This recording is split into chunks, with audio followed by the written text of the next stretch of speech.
a full message and not just one side of it through whatever makes you feel more comfortable. And you can sleep better at night, whatever message makes you feel better.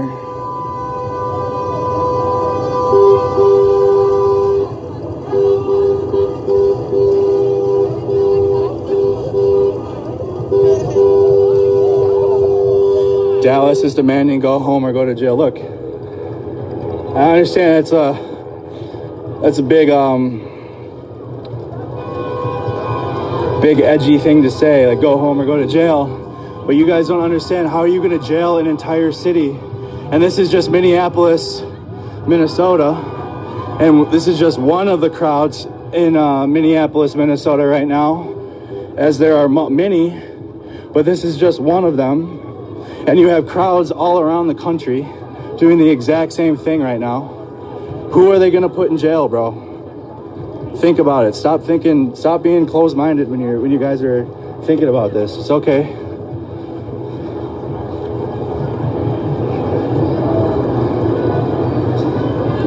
I'm reading the comments as I walk. I've been walking for a minute and it kind of distracts me from being tired. One of these bikes would be clutch.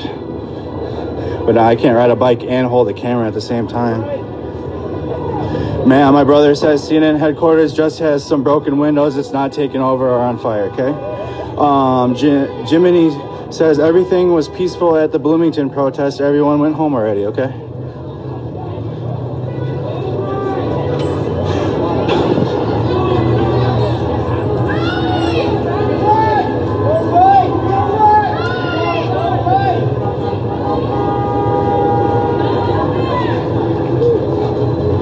It's still peaceful, but we're getting further and further south.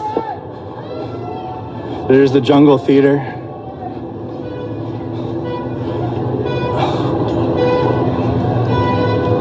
Appreciate all the support.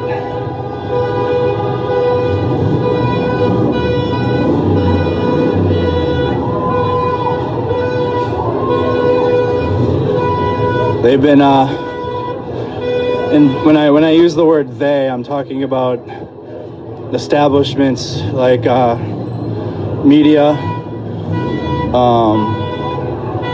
law enforcement entities, maybe, the whatever. But my focus is being here and showing you guys, because the media is not. So, and that, I feel like that's a big part of it. Because we always see an event happen, the media will hop on and tell you what happened, even though they weren't there. They tell you how to feel about it, and then you go with it. So we're taking a left now. We're on Lake Street. We have reached Lake Street, and we are now walking down towards, I would assume, the 5th precinct. We're walking down Lake Street, so we're going to be there eventually. That's a decision to make right here. It's a big decision. Where we're gonna go.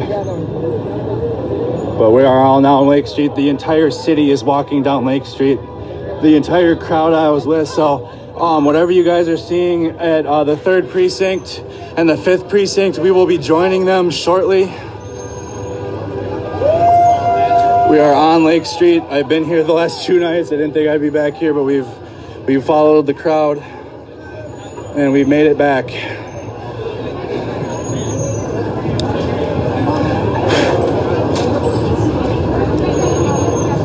So we're gonna get up there and see what's going on. But this entire crowd that I've been walking with from the downtown section of Minneapolis is now on Lake Street. You can't stop it or control it, Amber. There is no controlling or stopping this unless they just start dumping rounds on people. Like, there's no stopping this.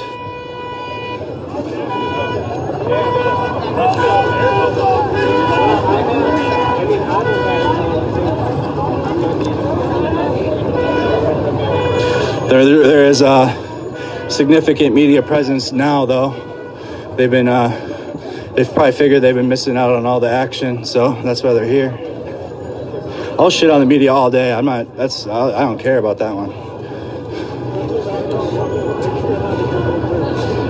I've been so sick of it.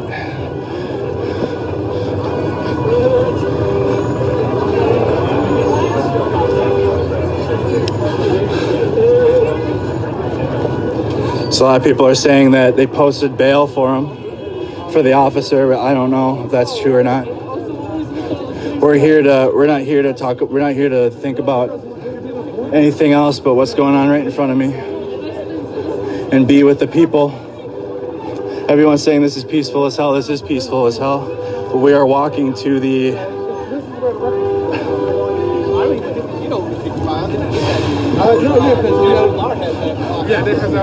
What are they going to do with this whole crowd, though, bro? They're not going to do nothing. They're not going to do nothing. If you want to keep it peaceful. Right, this is the peaceful one, but that shit hitting the fan. Shit's hitting the fan, yeah. We're walking towards the people that are fucking going off right now, so we are walking towards the rioters with the group.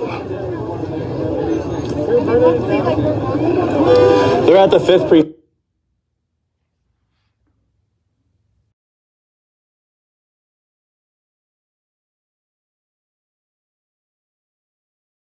Yeah.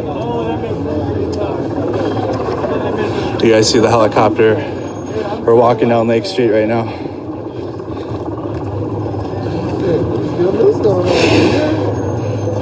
There is? You just see, I saw that guy.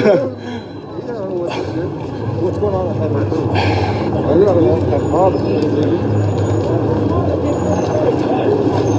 We're with the crowd on Lake Street, so this is grand.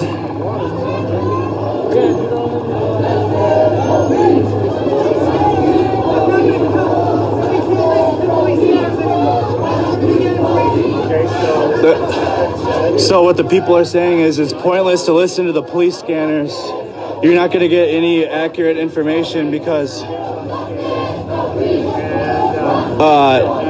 we had a curfew. We got to stay together as we walk towards the violence. We are walking towards it, though. We are now on Grand Avenue on West Lake Street. Walking. We're kind of out. We've made it to the front.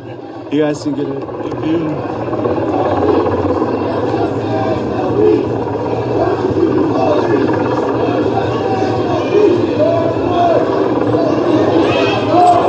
You guys got an idea of the crowd? Yep, we're working our way. We're on Lake Street right now. This is the peaceful protesters that I'm with.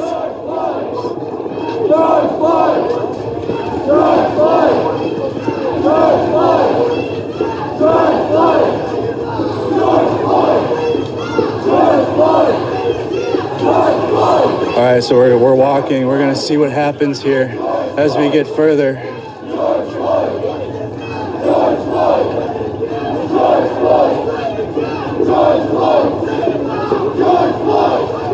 We're now on West Lake Street in Pleasant.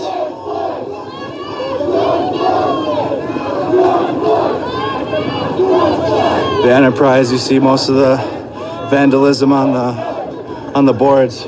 They're saying we gotta stay together, not try to spread out, because as we get closer down Lake Street, that's where the danger is.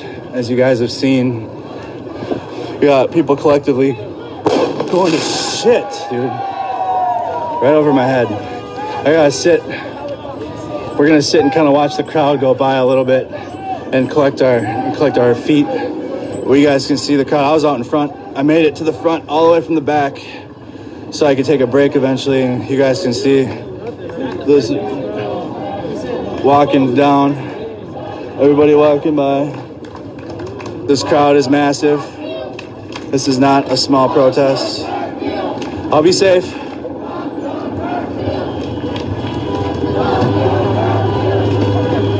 All right, I'm good. And we're going.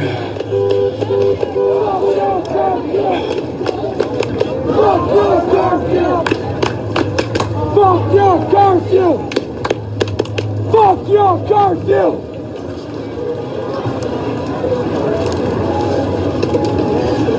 So those of you that thought the curfew was going to mean something, that still at this point believe that anything they say is going to mean something.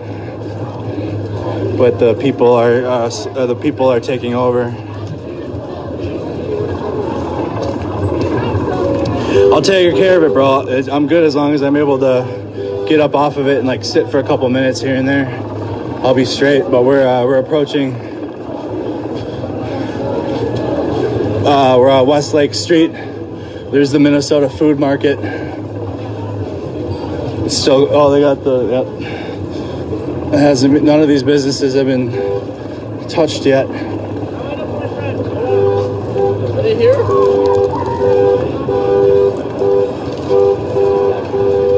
We're on Pillsbury and Westlake.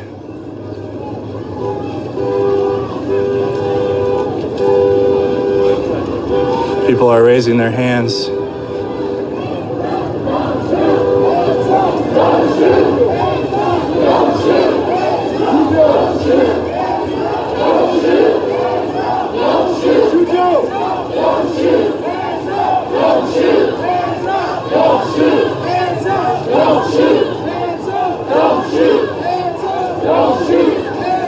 Alright, we're reaching the 3-hour limit. We got about another hour before we can stop.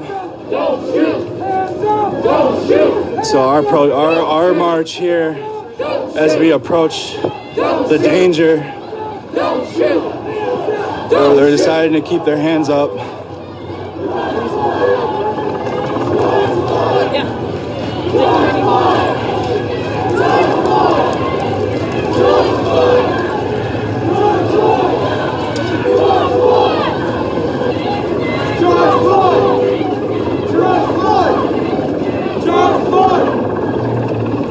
Yeah, I see the helicopters in the air as we progress further down Lake Street. I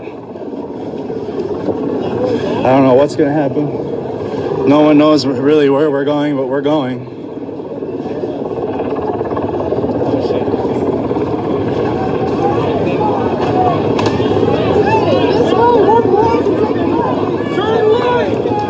All right, we're going right, yeah?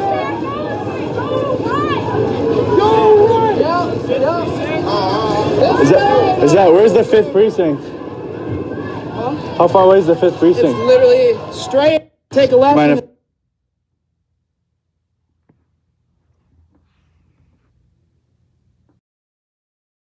my life, just not you, but the. So this is about how far we are. You know what I mean? Holy shit. Yeah. So this is about how far we are, you guys, from the 5th precinct. Where I don't know where we're going. We're making a decision. This is how it works. So no one's really running the people or the police. It's just a collective decision.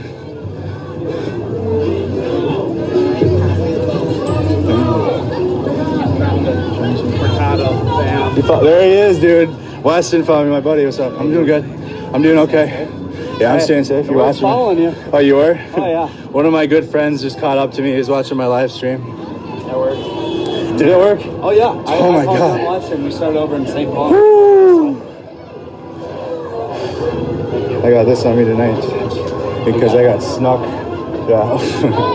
I got snuck last night. Come to me and let me know. Yeah. I got 3 other people that want me to catch the youth so they could join. Okay. Got another military. Okay, yeah.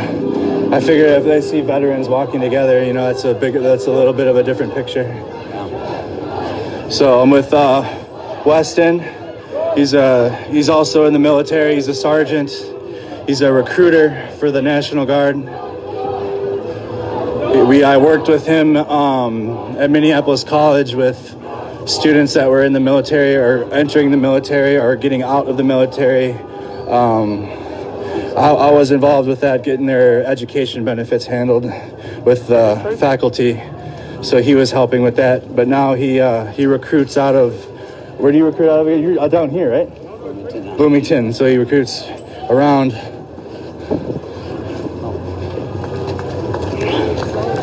Oops, I'm sorry, buddy. I'm sorry. You all right? All right. Okay. I didn't mean to hit your leg. So we got people walking. They're yelling, "Don't loot," because this group's trying to stay. This group's trying to stay. Just wait, bro. Your eyes are gonna be opened out here. I'm telling you. I know. I watched it last night. Yeah. Well, wait till you see it in person, bro. It's not the same. Yeah, I know. But they're trying to keep the protest. But they're starting to loot now. Don't join the looters! Don't join the looters! So you guys can hear that there are two different types of crowds out here. There's the ones that are looting now. We're on Lake Street. Office Depot is being looted. The Dollar Tree is being looted. What are we fighting for?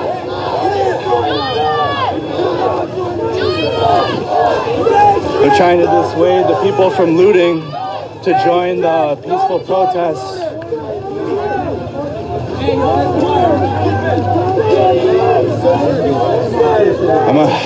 I ran out of water. Dude. Water, shit, it's already cooking. It's not like the insurance company. Well, we're working our way further down Lake Street. And east. Oh, this is what, now we're on East Lake Street. Yeah, we're on East Lake Street now. We're heading east. Yeah, we're heading east.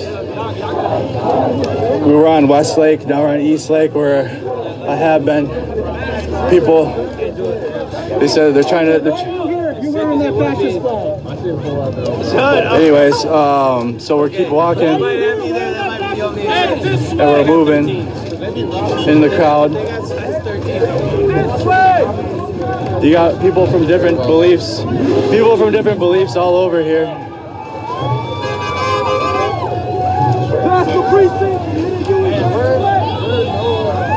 We're walking. People are just trying to figure out where to walk. I don't know. This is how it's gone, dude. I've just been watching, staying around. How many miles you have now? Somebody's been tracking me, so I don't know how long. Where'd you originally start off? Downtown, Oh, shit. off of 394. You're like at 4 or 5 miles now. At least. That's it, but we've been marching for a while. But so we're here now in the Office Depot. So as you guys can see live, people are trying to collectively figure out where we're going. We're standing here on First Avenue and Lake Street. I think this is where some of the peaceful protesters are deciding whether they're going to continue. We're going to keep moving up, moving down First Avenue. We got a fire over here already. You see the fire? What? Hey.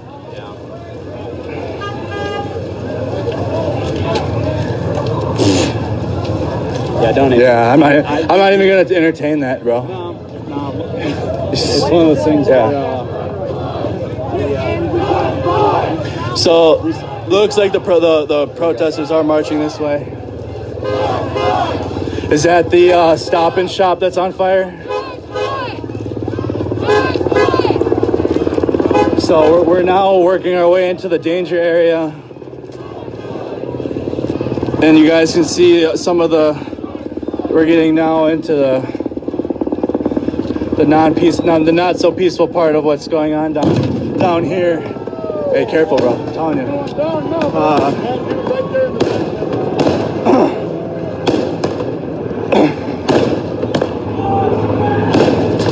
Yeah, I'm gonna have to talk to someone after this, bro.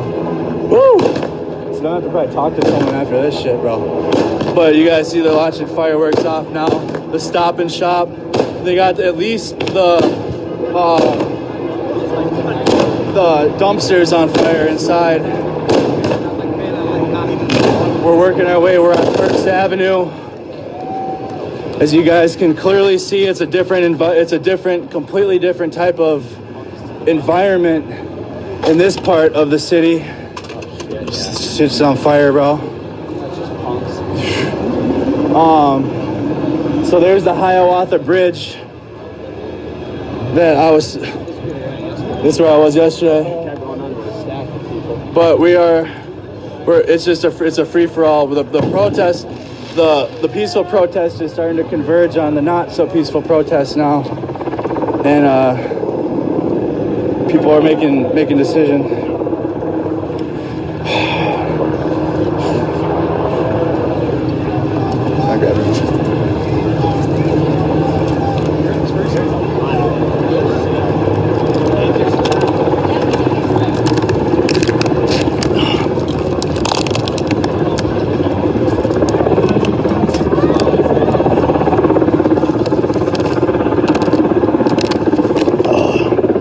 Okay. Excuse me. Thank you for your service, Vietnam vet. Gotta still respect the Vietnam vets. They're still here.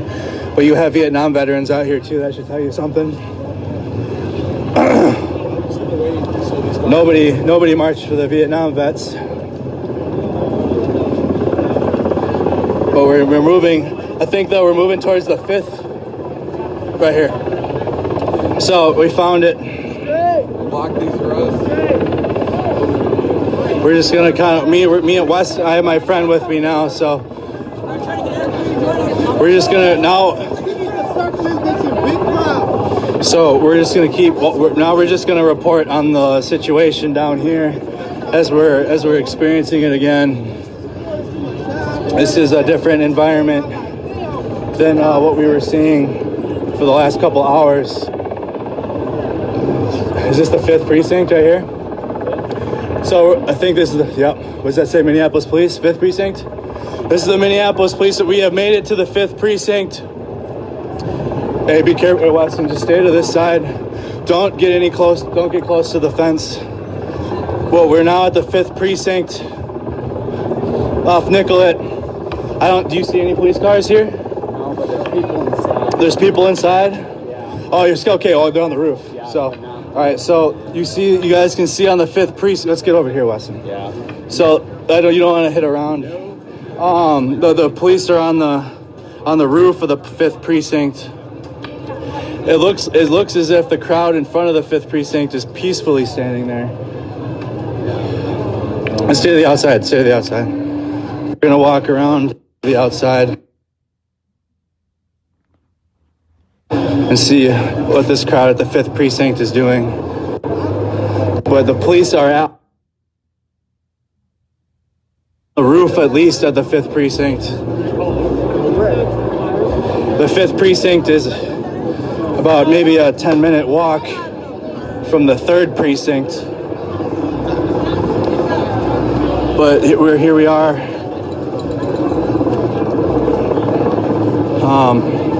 There's people. Oh, got me a mask. Oh, cool. Yeah. So we're walking in the crowd now near the 5th precinct. We're gonna kind of work our way through the crowd. This crowd is massive, and this isn't the same crowd I was walking with. These people were here already. We're gonna walk and get the other side of the 5th precinct. There's people. There's everywhere. So, oops, I'm sorry. We're gonna get around the side. Yeah. So you guys can kind of try to see the cops on the roof of the 5th precinct downtown. We see that there's a first aid van right here along the side of the 5th precinct. I might sit right here for a sec. Oh my God. I'm just gonna take a break. Well, we got a medical van here with first responders. And we're looking directly, the 5th precinct's directly in front of me. Actually, I gotta get on a better spot. Just sit. Yeah, I don't wanna be looking.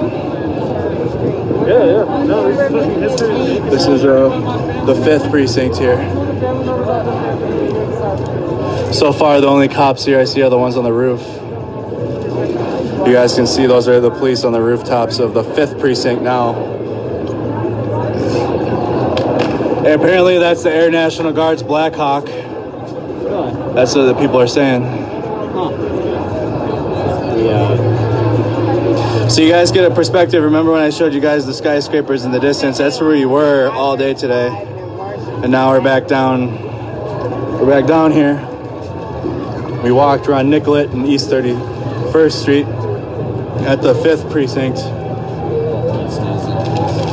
Hopefully it stays like this.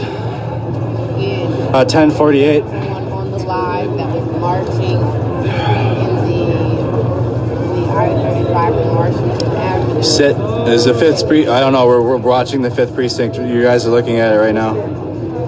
So blurry. So it's probably my phone then. I gotta wipe my screen.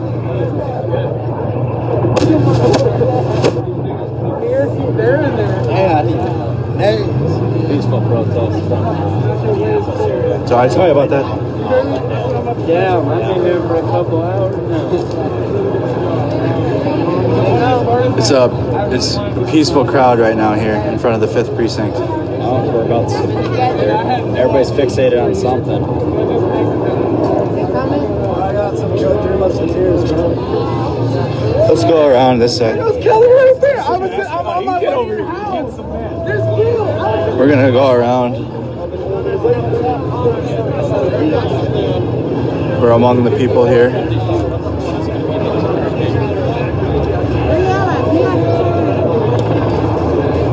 Is it still blurry?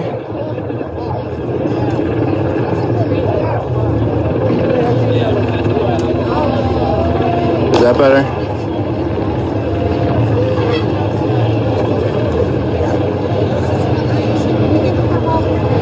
But here we are at Nicollet Avenue and West 31st Street.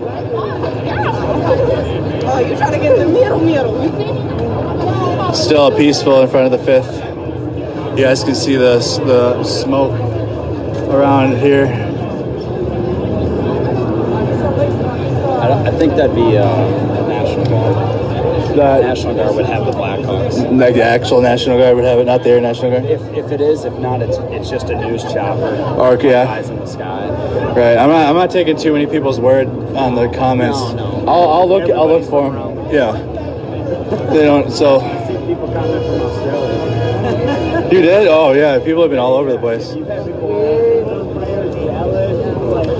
So I find they're driving a truck up. Yeah, I know. Stay. I don't know what their intentions are. Driving did you see the truck at the bank, Weston?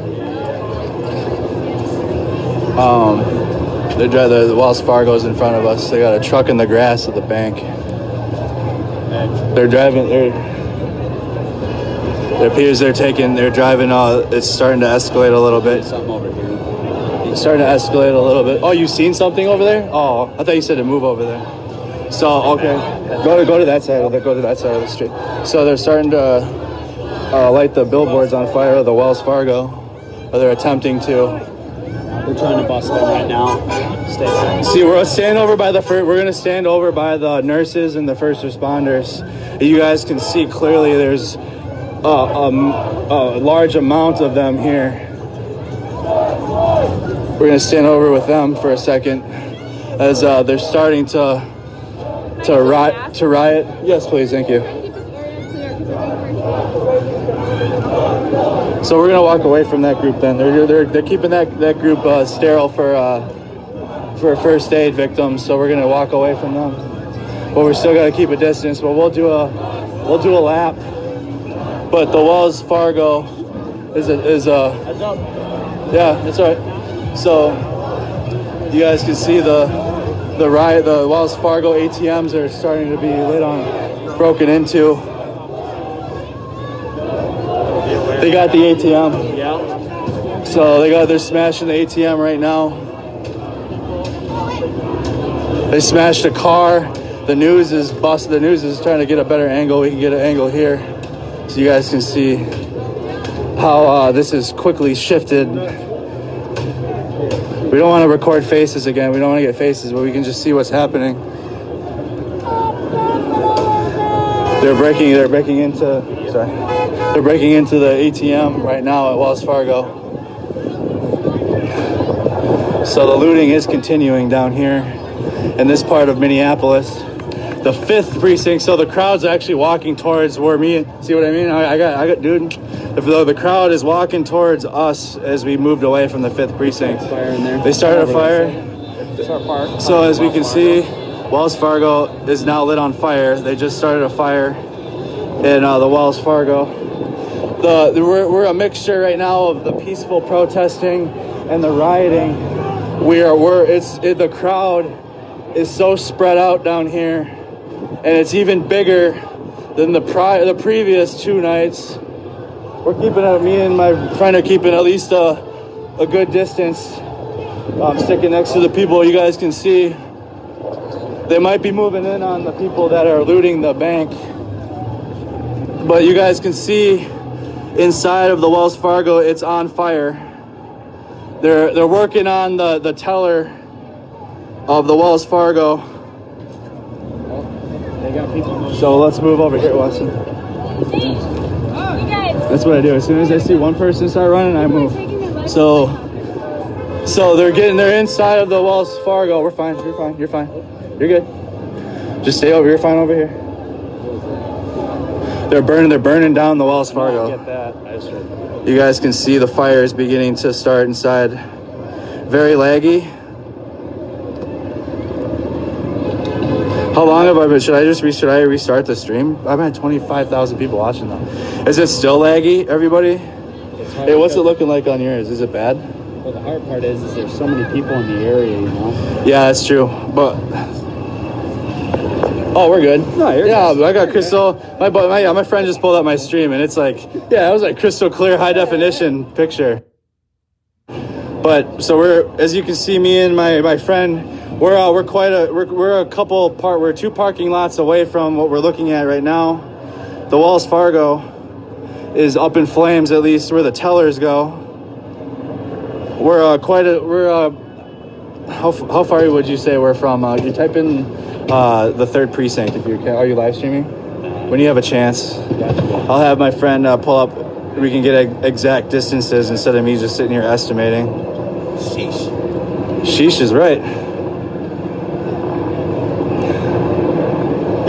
So like I'm just gonna kind of show me and my friend we are a safe distance. This is about the distance will remain for the night that we stayed. I stayed as far as I could last night. You guys can hear downtown. You hear it? It sounds like a fucking war zone down here, bro. It's about 2 miles away. About 2 miles away, he says, is the 3rd precinct. So on the other side, okay, so we're gonna look and see. So this is the map. You guys can see. This is where we are, the blue, and the 3rd precinct is the red. The 5th precinct, like I said, is on the opposite side of this Wells Fargo that is currently on fire. And we'd have to get over 35 to go back over there. Yeah. And so this is so the people are behind us. They're starting to they're gonna march this whole thing between the 5th precinct and the 3rd precinct all night long. For what it seems, dude, even just standing is better than walking for right now. We're in a good spot. You don't want to walk there. You want to stay here for now. Just keep an eye. So yeah, because you got people just driving up on the grass. I wonder how long it's gonna take until it turns into complete anarchy down here, like it was last night. Can you believe your own eyes right now, buddy? I still haven't fully processed. it. It's just weird, Dude. So we got the crowd behind us. So this is the this looks like the peaceful protest that we were walking with. We're gonna kind of walk away from. What's up, buddy? Andrew, Yes, right? yeah. I've been following your stream. Oh, thanks, buddy. I've had people all day Brought going, you some water. bro, no way, dude. All right, this guy brought me water, bro. Are you kidding me? Shout out this dude. Seriously, dude. Oh man, thank you very much. I'm okay. I'm okay. Pizza too. I'm okay on the grapes, though, buddy. But thank you very much for the water. I appreciate the offer, then, man. Hey, Keep doing a good job. thanks, man. buddy. Absolutely. Are you gonna want your water bottle back? It's yours. Oh, okay, buddy. Thank you.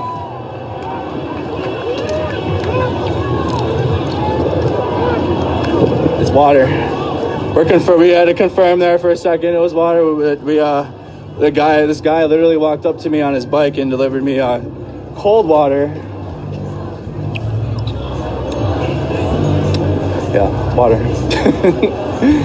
I poured some of it on my hand and took a smell just in case, but it's water. There are people doing some pretty humane acts down here, despite what. See, we got the crowd at the Wells Fargo. Hey, let's go out and around here and then join the peaceful protest on the other side. So we're gonna come out and around.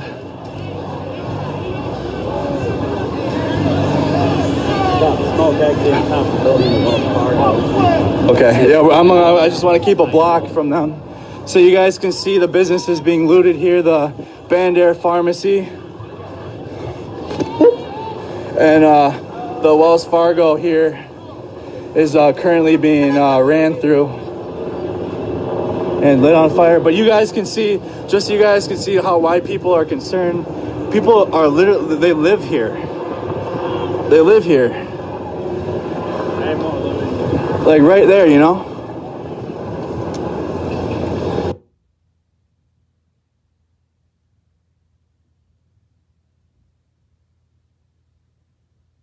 It's very close. You guys can hear businesses smashing, and these are people live here. I can't. If it was vodka, if this thing was vodka, I would know. That's why I poured it on. I did too. Yeah. I did too. That's why I put it on my hand and smelled it. Yeah, it's water. I've already poured it on the hand, given a smell test. Really? Yeah. Okay, so you guys can see, I got my friend helping me kind of narrate things because they're on the second floor of the Wells Fargo right now. They're that's the Pearl Vision.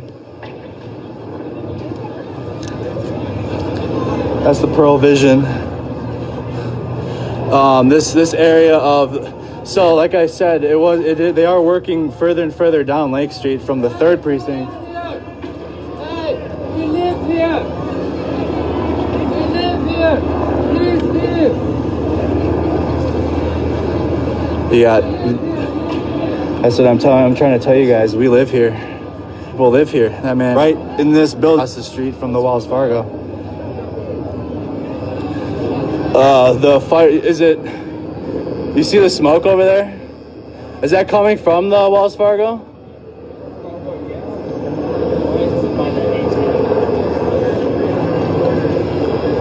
So more buildings may burn tonight.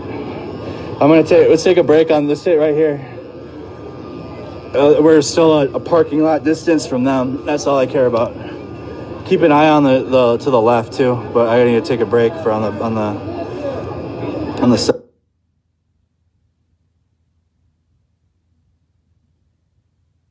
So with my friend.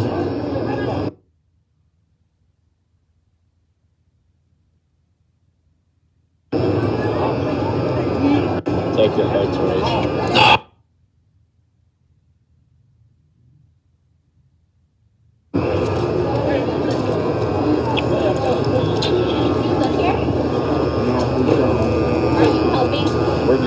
We're really just sitting. Yeah, if we're gonna stand here, it would be greatly appreciated if you could just let people know. Yep. Also, this Wells Fargo is on fire. Yeah, okay. Yeah, we've seen it. Yep. Yeah, so I think we're gonna go just start letting people know. To stay away from kind of this area, or Let the residents know exactly. that they might need to evacuate. Absolutely, because they live here. That's what I'm showing. So like I said, so you guys can see the first responders may attempt to try and get the people that live in this building to evacuate, because I mean, like I said, it's the businesses down here on fire.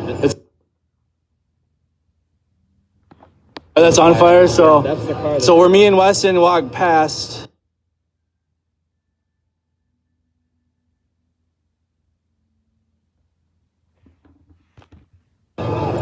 We're still a safe distance. The car's on the ATM.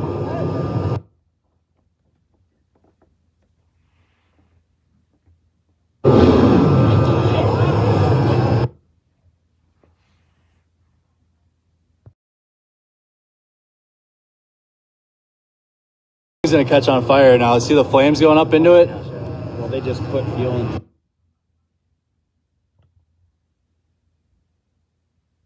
I wouldn't be surprised for the gas tank. So you do have. So me and my friend were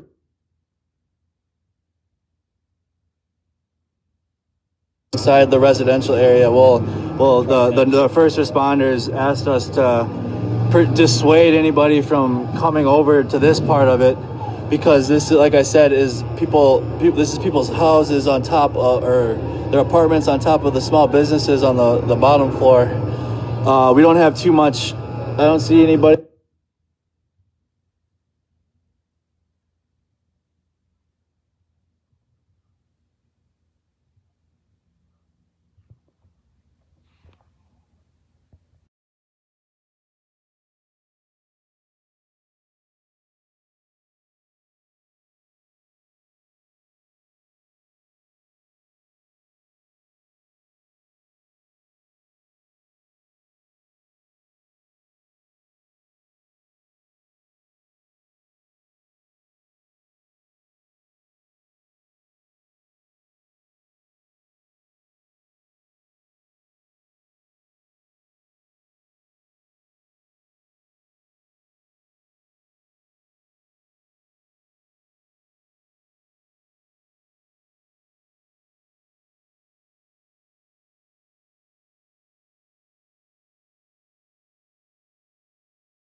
Police are making an advance. Police are making an advance.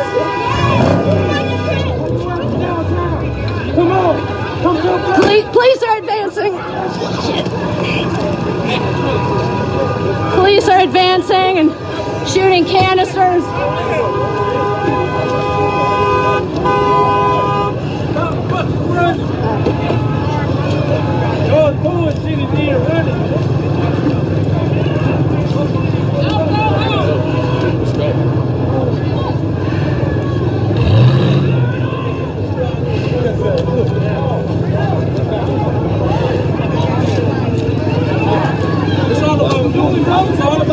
Sorry,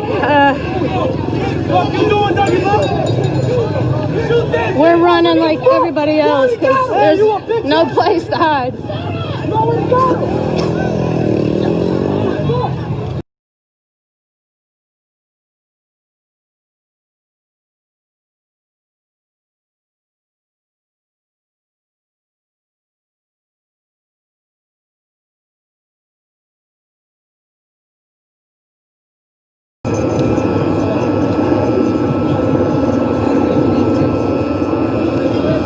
I'm still not getting a good signal.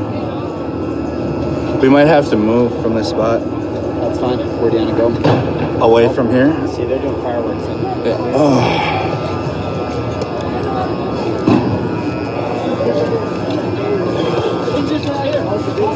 That's, people live there. People live there. Yeah, turn around. It's, hey, people live there. Right above. Yeah, we're trying to tell them, bro. We're trying to tell them.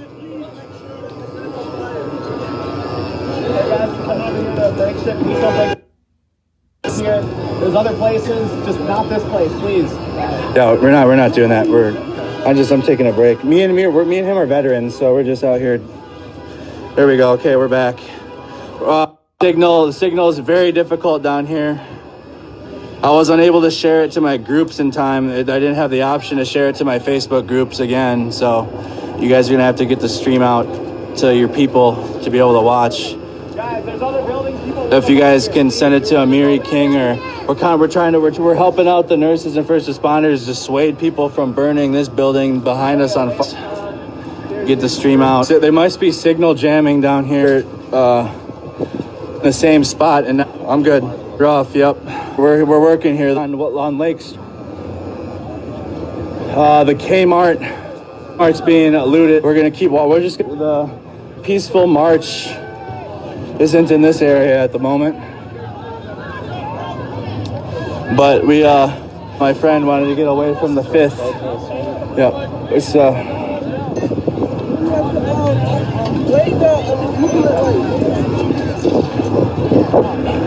Hey, would you mind putting this in my bag for now until?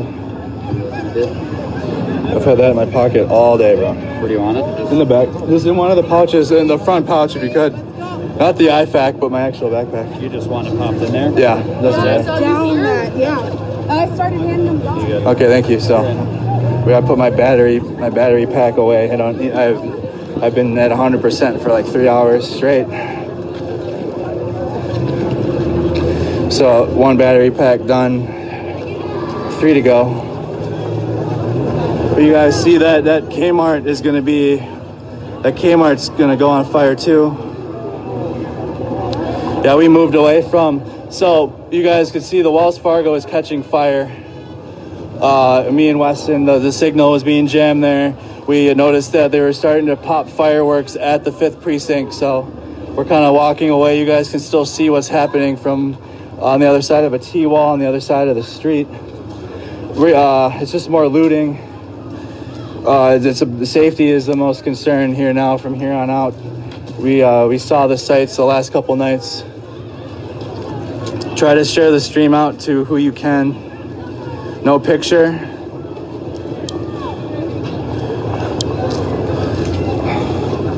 Wipe the lens.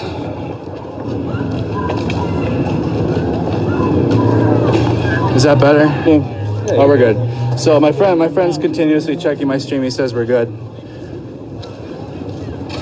Please continue sharing it out. We were at about 28,000 people watching. We want to make sure that you guys can see what's going on.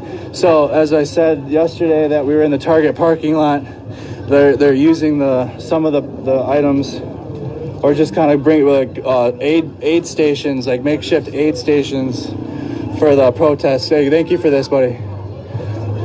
Do you want water? You want to water anything? Are you good? Shit. It's a fire extinguisher. Oh, okay. So I thought that was a fire.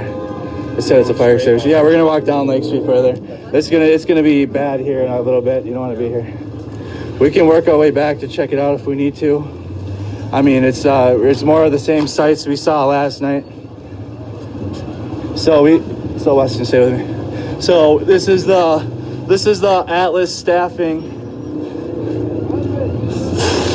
Don't breathe that in. You guys, I have a mask on now. It says me and B and Weston both have masks on. So actually, could you reach in my bag and grab my gloves out too? The very front pocket, the bigger one. The zipper. Yeah, the zipper pocket. Do you have gloves? All right. If you come back tomorrow, Joe, bring gloves. It's just the rubber gloves. Yep. Oh, that's the N95. Yeah, that's my N95, man. We're gonna start to put gloves on. We got extra PPE out here tonight. Because of the situation.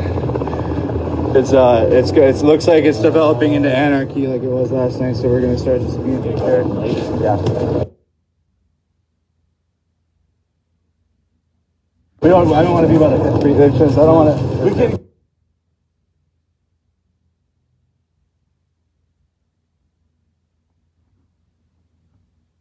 Mess, you guys. Sorry, I'm gonna put my gloves on. But the Office Depot, would you say is smoking? Yeah.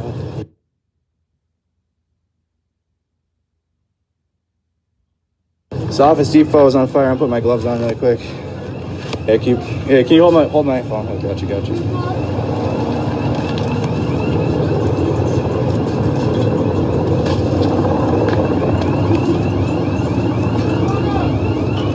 All right, appreciate it. Good.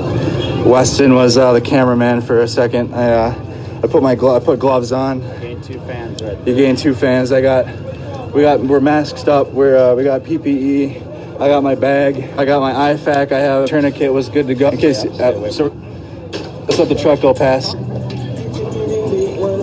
So we got people on skateboards, baseball bats. We don't want to get them on camera until they drive past, just for our safety. I got this too, so don't worry about it. But the payday loans has been looted as we continue down Lake Street. We're just gonna check it out, kind of stay as best we can from the rioting, away from it. But the 5th precinct, all of the buildings around it are being currently looted. And as we work down Lake Street, you guys can see some more of the buildings that I didn't get to capture the last couple days that have burned to the ground.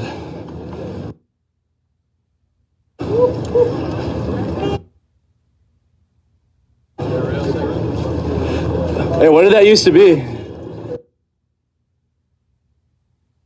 A tobacco shop. All right. Thank you, guys. This used to be a tobacco shop.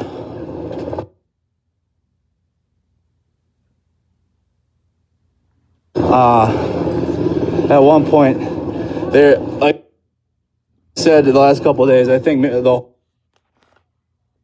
all of Lake Street's gonna eventually just be burned. So we're continuing down. PPE, proper protective equipment. So like mask, gloves. I have my eye protection on my chest in case the tear gas. In case they do tear gas, but me and our intentions aren't to be that close to the tear gas and anything like that. We're gonna keep a safe distance and be safe these next few days because I already had a feeling that it was gonna be like this down here. The protests were peaceful all day. I drove up Snelling earlier. There's hundreds of people with brooms and stuff like that from the community sweeping up the streets over in that Midway area. In the Midway area? Yeah. So he said, around like 1 o'clock. he said around 1 o'clock off Snelling, he saw a bunch of people with brooms like sweeping up the Midway. Boarding up. Or boarding up the Midway. I thought that was me for a second.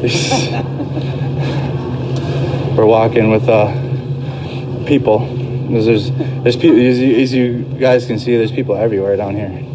There's no law enforcement. That curfew meant nothing. Why? Like that's what's funny. Like why even? You know. They're gonna tell you guys there's a curfew so you guys can feel better, probably. Specifically, well, they're just trying to keep unnecessary people out. True. If it deters a few people away, they can do it. We're walking. I see a fire in the distance. We're walking down Lake Street. All right, bro, you about to see this. Back, I'll keep sharing. The taco and looks like the cash loans was looted. Overhead coverage. I mean, it looks like any business is getting fucked. It doesn't matter what it is or what it stands. That's the International Bazaar. More loading coming up. To the left. Yeah. So we'll stick to the right. Well, I'm gonna chill on this T-wall anyways for a second. These T-walls have been the spot to sit. Yeah.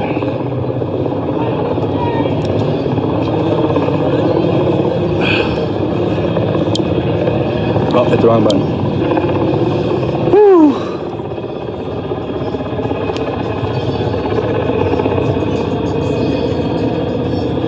Wasted National Guard time. I don't know. They did roll down 35W, but then when they saw how big the crowd was, they turned around. And watching that Hemet try to turn around, dude, he did like a 25-point turn. Well, the thing is, that thing's huge, dude. How do you turn around a Hemet on 35? The thing is, the hardest part is having. They're used for protecting the fire. Do that. You know, that's firefighters right. unarmed. They're just Yep. going out. Last night the firefighters had their melee weapons in their hands. Yeah, but I know, I get it, but that's the severity. We're gonna continue. I just need to give my dogs a break. They were barking. Well, we didn't really want to be, because the situation over by the 5th precinct looks like it's building, and we don't want to be a part of that down there. As way towards the 5th precinct, in that area over there it's absolute anarchy, almost kind of like by the 3rd precinct. But we're just gonna keep monitoring Lake Street tonight. And we don't want to. We weren't, but we want to be safe tonight, tomorrow night. We're hoping this doesn't continue on longer than necessary, but we will. At this point, it's almost kind of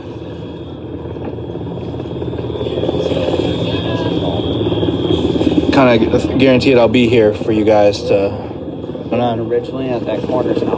Oh, is it? Dude, the one where they were living. Let's go check. We should go check it. Let's go check out the building. We were monitoring a. No, not the. Not the apartment. No, that little real estate. The real estate thing? That little corner one. It's they're loading. Okay. Yeah. Okay. I see what he says. So on the right side of the street, that build. Yeah. Let's go get it, so I can see the fire. We're gonna stick to the left side of the T-walls in the street, though. Yeah. I had to put on the gloves. Yeah. Oh, yeah. So. Yeah. All right, I'm masking back up. You guys can see a fire was just set ablaze. Is a free for all.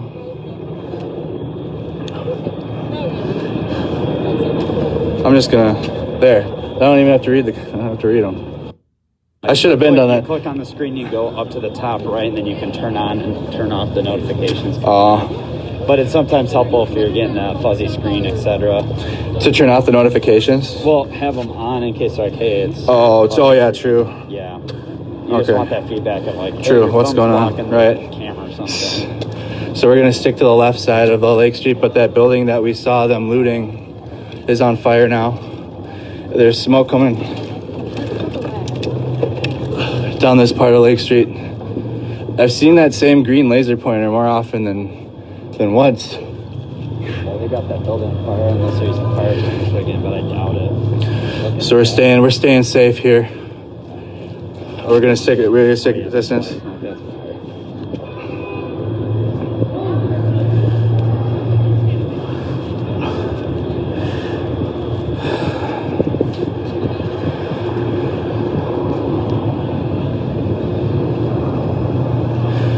Everyone's saying Unicorn Riot. Do you know who Unicorn Riot is? I don't, yeah, it's, Is it a guy on Twitter or what? He comes. There's actually a mark around here. Oh, is it? Yeah, my friend lives by it. Okay. Yeah, it's actually kind of somewhat close here. Yeah, that's on fire. Yeah, you guys can see it. So we're gonna walk a little bit. But you guys can see that building is just catching fire. We're gonna try to get close.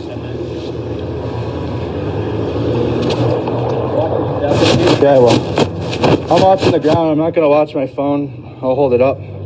But we gotta keep a safe distance from things. But we're gonna definitely try to get this on fire, and we're gonna walk even further down Lake Street to kind of show you guys what's happening.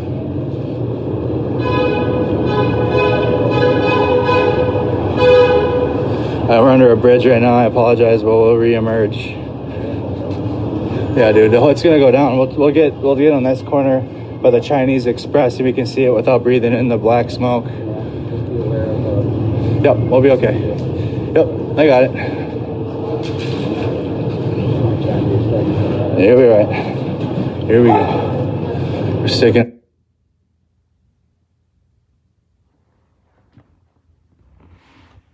Around here.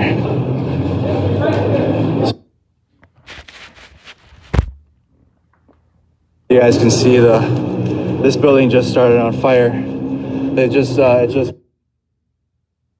been ablaze. We're walking through a construction area here to try to keep a good distance from the fire, but we can get close if we can get up and around to the left. Off Lake Street, this one just went up in flames.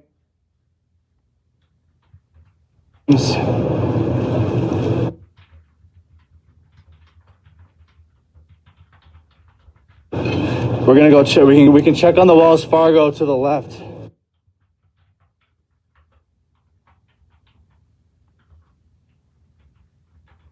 But we're just gonna be monitoring up and down Lake Street.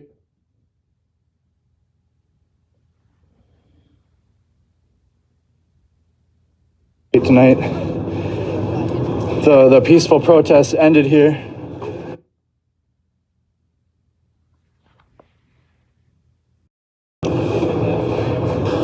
Is that a Dollar Tree on fire?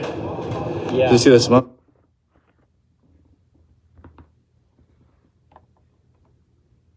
Yeah, the smoke is starting to come out. Let's go to see that edge of the parking lot by the fence. We'll do that. So you guys can see this building. This building is on fire. In the distance, well, we were standing right next to it, the Atlas Staffing Building.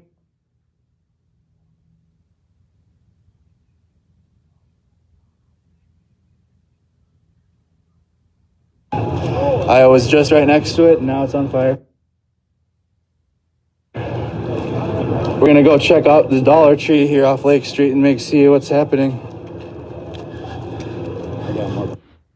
Yeah. We're gonna just find out a safe place to assess the situation here. That's the Wells Fargo. The businesses on this part of Lake Street are inside of Lake Street, almost to what is that street right there? 31st Avenue. the businesses between 30 East 31st Street. So they're getting the businesses between East 31st and Lake Street. All the see the smoke coming. Is this a Target or what is this?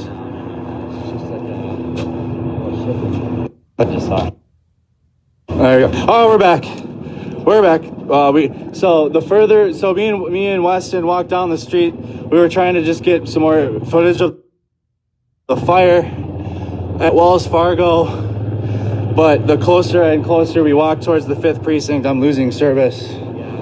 I lose service. Well, no, I was at the 3rd and I was fine. You gotta think about it. So they gotta be jamming because I was at the 3rd all night. If I wasn't afraid of heights, I would chill on the bridge too.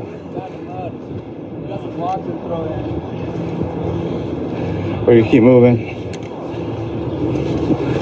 away from the bridge. So you guys can kind of see this part of Lake Street now. It's not burning. Bro, you got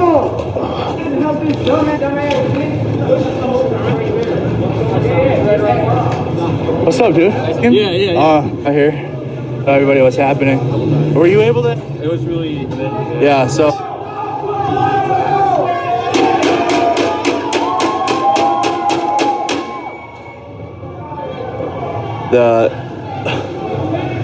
They're taking, so the peaceful protest joined in the dangerous protest, and it's spread out across Lake Street so far.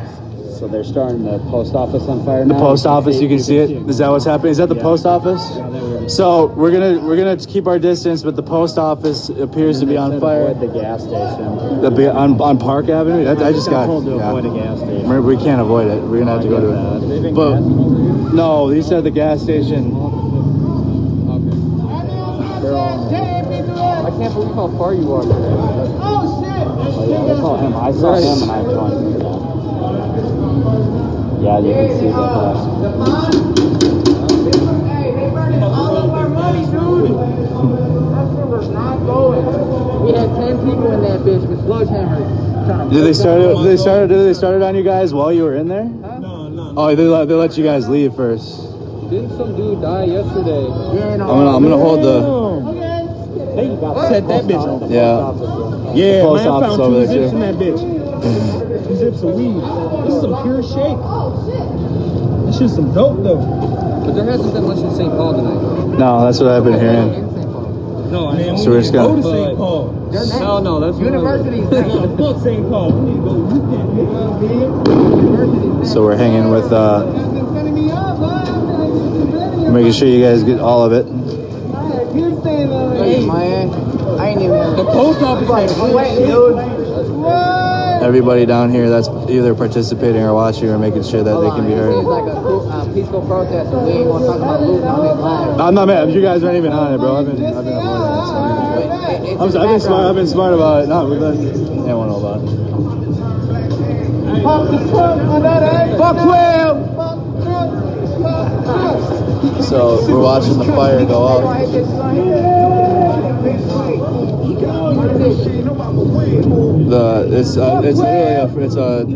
It's a sight to be seen down here, guys.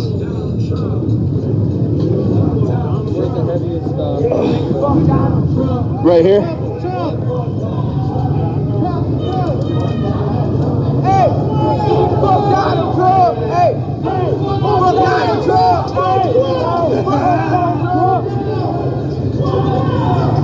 Fuck 12. Fuck the pigs. Fuck them all until they're.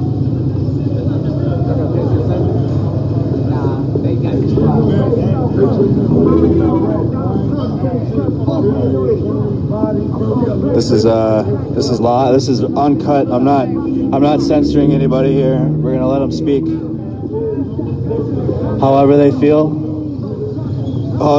like I've been saying all along. However you feel about it, this is real down here in Minneapolis. This is real. This is happening, and now we're quite a distance from where we were last night, and we're watching the building ablaze from here. Where them niggas at? Hey! Niggas done set that bitch on fire. We even seen that bitch. I'm sorry, America, but this is what has to happen. I'm reading comments. Coming from behind Nicollet Ave.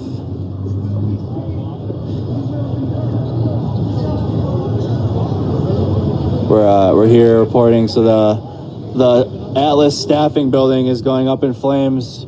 They said it was a tobacco shop yesterday that went up next to it. Vehicles are starting to turn around as the situation on this off of Lake Street, off of this part, is escalating. That thing's going though. He's not packing a bowl. There was looked like a fire that was starting up on. Got another fire behind us down the street. See it coming over the street. All right, we'll get down there next. We're gonna watch this one. This one's next. No, I mean like no, it's like your neck gets fire. Oh no, Oh my bad, bro.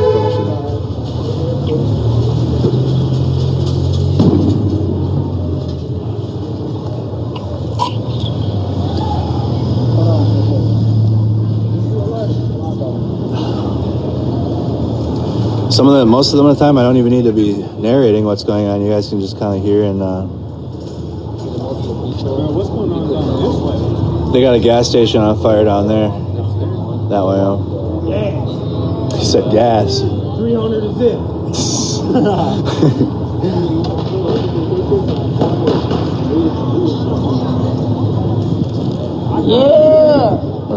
It's pretty quiet where we're sitting, ironically, watching the buildings burn. But underneath the bridge, it's fairly quiet. Oh, shit. So, did you see that explosion over there? That might be, so we were keeping an eye on the postal office. The Wells Fargo's in there was on fire, but we're keeping an eye on the Atlas staffing building here on Lake Street.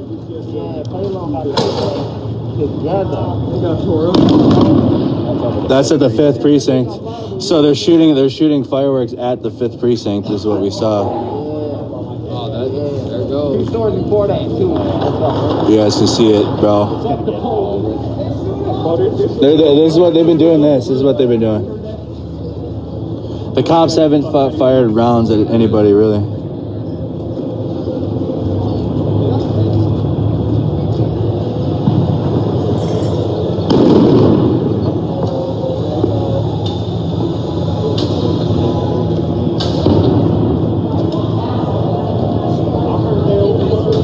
Which way are they coming? Which way are they coming from? That way? I'm getting yeah, we gotta go. 36. They're on 36 and Nicollet. They're on 36 and Nicollet. Yeah. So we're walking this way. Everybody's messaging me right now. About 100 National Guard and cops are working towards, because they gotta control. They gotta get the situation in that part of Lake Street under control. So we're gonna keep walking further down Lake Street this way. Yep. They said a couple hundred cops are coming. Okay. We're gonna keep a safe distance, me and Weston. We'll find an aid station or the first responders down here that have the cross, and being around them so we can avoid that. But we're getting out of that section as you guys can see. I'm getting people messaging me saying 100 cops and National Guard are moving in. There's no point in risking it. But that section of Lake Street is slowly burning.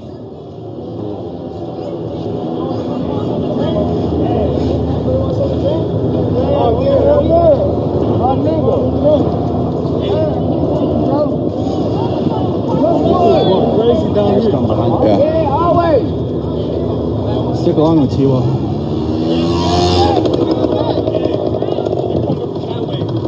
They're coming from. Oh, they're gonna converge. Yeah, we need to go straight up. We're gonna go straight left. No. Watch out! Hey, get out of the way. Sorry. Okay. So we got the fire behind us. You guys can see we're gonna obviously check on it because taking people's word for things hasn't really done much for me out here. And I walked right up to the National Guard yesterday and talked to one of the troops. We're walking away from where I got people texting me. They're gonna come. Yeah, they're gonna. Because they got it. So you guys understand. So we're still on Lake Street. We're on East Lake Street now, but it appears the cops and the National Guard are moving in on that part of Lake Street where the Wells Fargo is, because that area is getting hit like further east down Lake Street was being hit last night. And here we are looting the CVS, but we're getting away from that area. Weston, where'd you park? Well, don't on. I got Okay. Oh, you got dropped? Yeah, that's why I'm. Are we gonna be all right? Well, we'll figure it out. We'll figure it out. We'll be all right. It's smart. It's smart you didn't park. Well, what we will do is we're not gonna go that way. We gotta go that way. We can get out of the city south. We can't. If we go north, we're gonna go right back into the city. You guys, here's some images. So we're gonna when it's time to go, if there is a time to go, you guys can hear. We're back further where we were. Rounds being shot off into the air.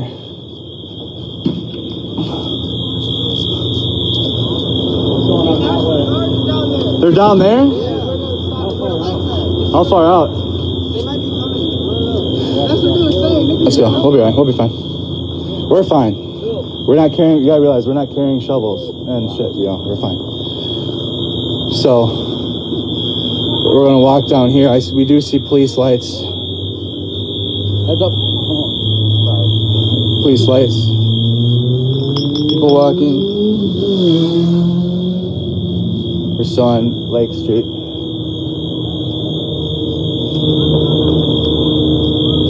We're gonna try to see if we can stand off to the side and get like we were yesterday with the police and the National Guard, and maybe we can watch them come in. But we're not being around the people that are doing this. How far off? How far off? They're just sitting there. They're just sitting there. So we're gonna keep going. These guys are pretty safe.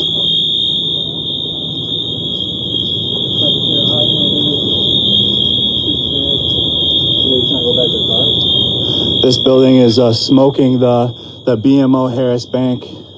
We got smoke coming from the inside.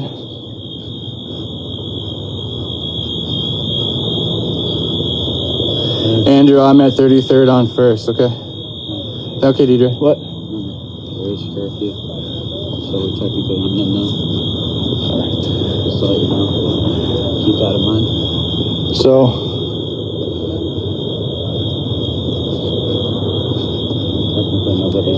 so, okay, buddy. Sounds good. Be safe. We're just kind of looking at the damage in the glass.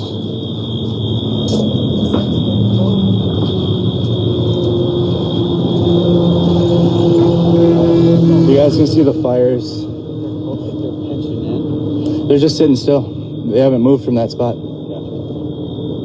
But even so, if they're standing there, we're walking. You know, we're not gonna get too close. No. Okay, so from here we can see the guard positioned in the street further down. They're not moving. 2-3 blocks. They're sitting still.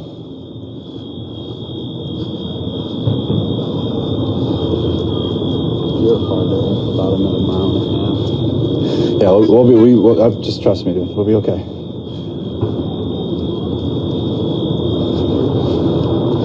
Just kind of as we're walking down Lake Street, you guys can see the damage, and it's worse down further Lake Street you go. Task Force and National Guard, tear gas, Lake Street. We're on East Lake Street and South 5th Avenue. I bet you the National Guard is only here to protect the fire department again, like they were last night. You guys, we're working our way further down Lake Street. Tires. Yeah, it does.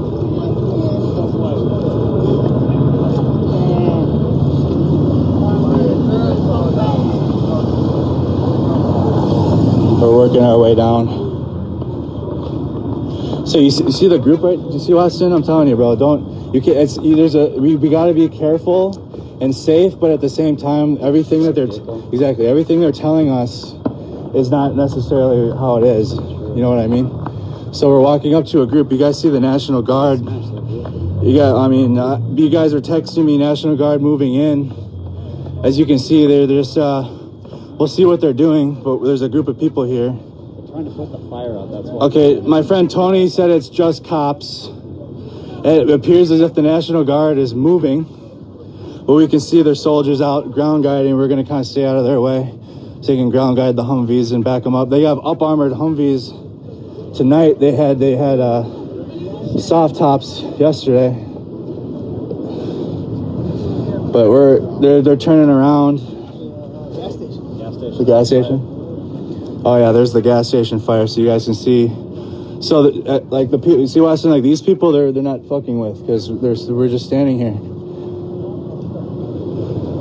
So the National Guard was here. We're gonna get across. Sorry.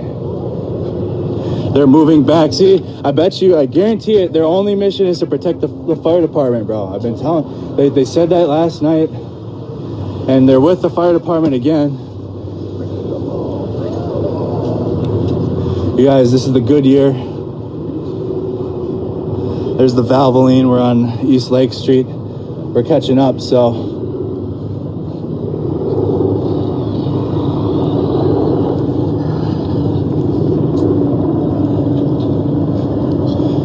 We're gonna just come up to this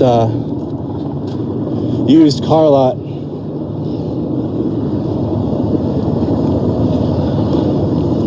We're gonna be okay. We're able to walk right up.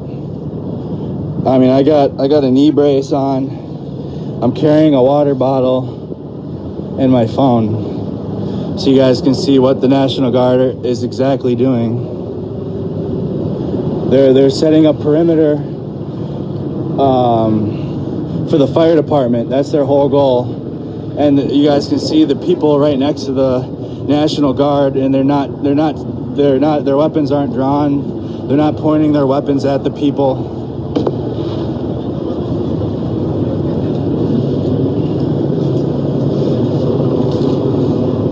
But we do have the guard here at high speed. Has a nice, pretty sick face mask. I don't know if that's in regs.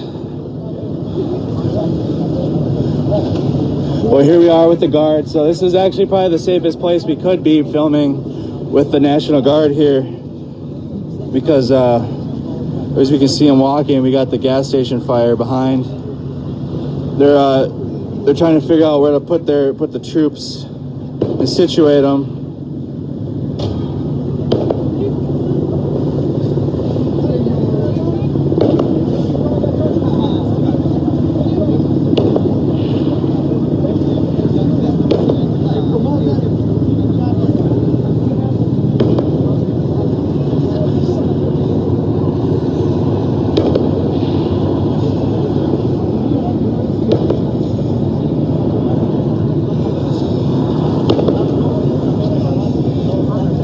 So we're standing. Let's get to that corner of the street. Let's get away from these people. So we're gonna get to the other corner of the street. We're just kind of watching the guard. They're not pointing their weapons. They're telling people to move. They're coming down the street. You guys, we're gonna just kind of hang out on this corner here, and you guys can watch the guard. Yeah, they did, yeah.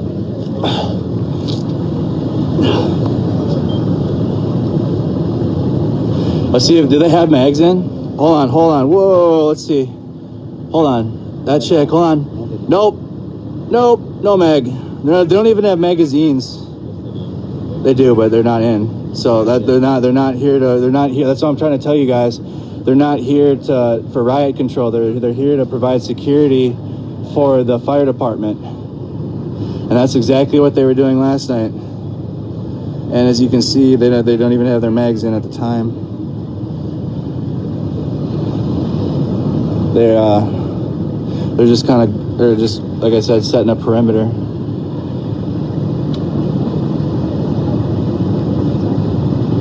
Negative, Randy, not doing that.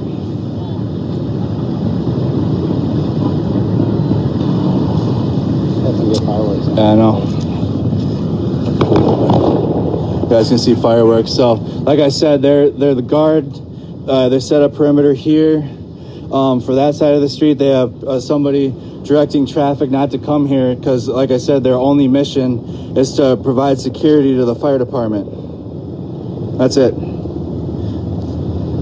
So when you guys are constantly worried about National Guard this, National Guard that, it's not even their mission here. They're here to protect the firefighters. They're not here at all for riot control. They're not intimidating the people standing here. They're just doing their job.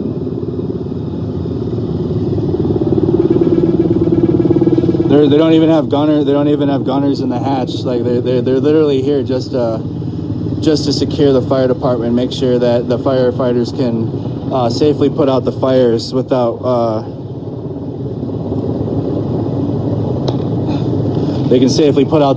without worrying about looters and protesters sneaking up on them. It's because the fire department's actively working. They've been out here actively working for the last 3 days, putting these fires out. And I think since yesterday, that's when the National Guard, they activated the Guard to just protect and provide security to the fire department. But they don't even, like I said, they're not here to intimidate anybody. I was just standing right next to them. Rory, we moved away from that area entirely because that part of Lake Street is still anarchy, and me and my friend moved away from that section of what was happening because, like I said, it's actually I feel a lot better standing here with the fire department and the Guard. We can walk up a little bit further. Like I said, we're walking right next to the Guard, and they're literally, like I said, here for the fire department.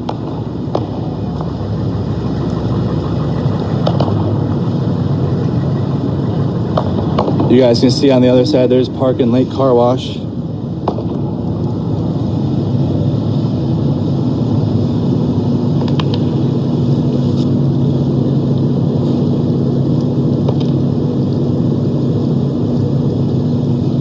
So please don't threaten the soldiers out here if you're out here, or the fire department.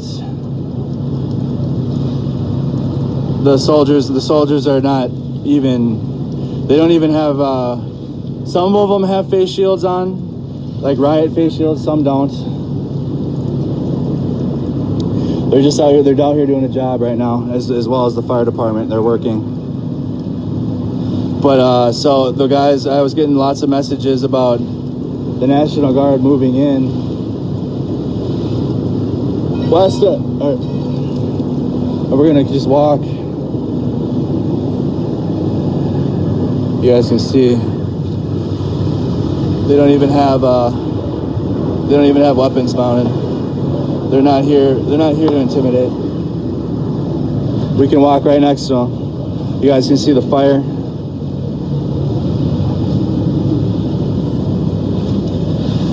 We're walking along Lake Street. You guys can see what's happening. So watching the fire department work.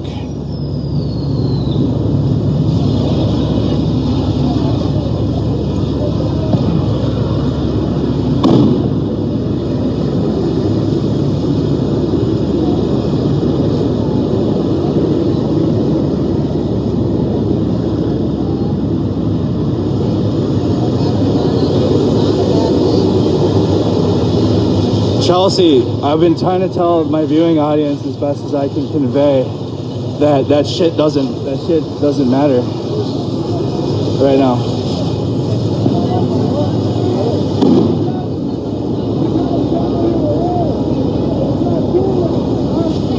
Please don't intimidate the troops.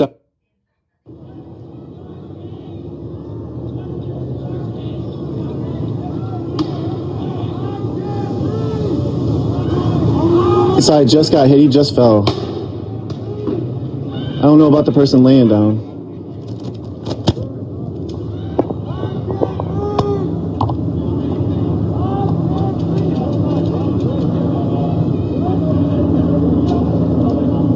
Looks like he's moving. The other person's checking on him. You good? And he moved his head at least.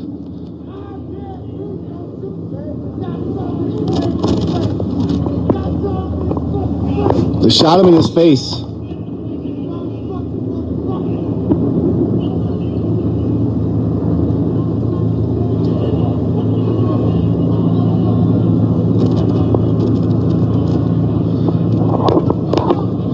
So Horn Towers behind us was an apartment building where the police had killed somebody before. An elder lady. I think a medic is needed here on 31st and Blaisdell. There's a person who got shot in the face. He's sort of in the middle of the street, just sort of laying out. Definitely medic help is needed over here. Police are shooting a lot at the car. They shot a lot of marker rounds you could hear, and then it was either concussion grenade or tear gas. They're shooting at cars.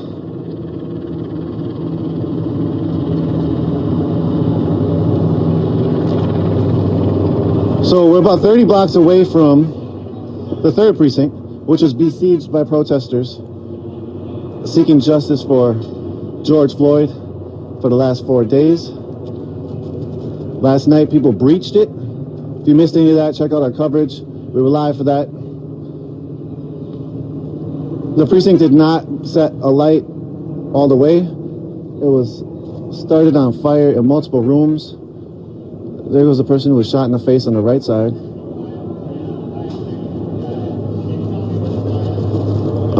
But the precinct did not go all the way up in flames. The precinct is still survived. A bunch of buildings went up in flames. The precinct has a really good sprinkler system, it seemed. Even the police and other people were like, oh, the building's going to blow, it's a gas leak or whatever else, but that was never turned out to be a real thing.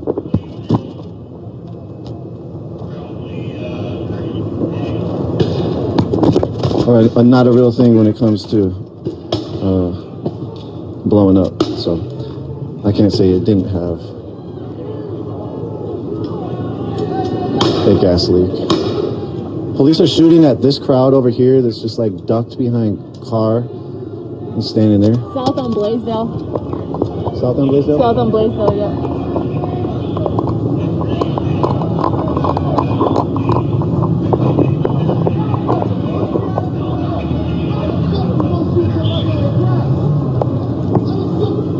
The person in the background is saying, how the fuck are you going to shoot somebody in the ground?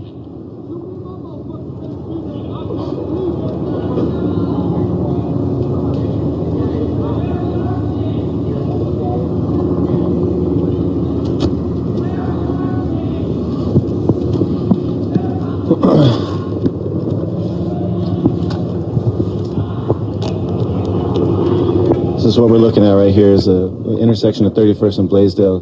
The police have taken control of this intersection. People are now moving out through the neighborhoods and the periphery neighborhoods. Can you give us an order? Just move or press. Okay, for how long? How far? Okay, okay. We're gonna move in this car. All right.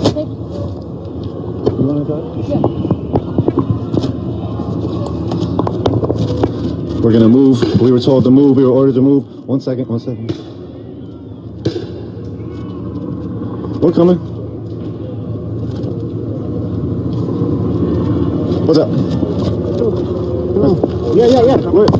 Look. Yep, get in. Yep. All right.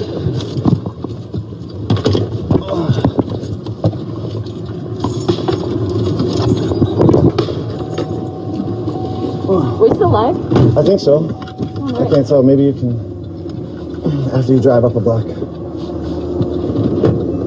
We've just been ordered to leave this area. And the officer is coming up to tell us to leave again. How many times he needed to do that, I don't know. A little rollout here. Good call. Again, thank you all for joining us. Nico from Unicorn Riot here with Jen from Unicorn Riot. We're covering the uprising here in Minneapolis. The police have just told us to vacate that block. Even though we're press, we didn't challenge them. They seem bent on getting us out of there. Therefore, we moved.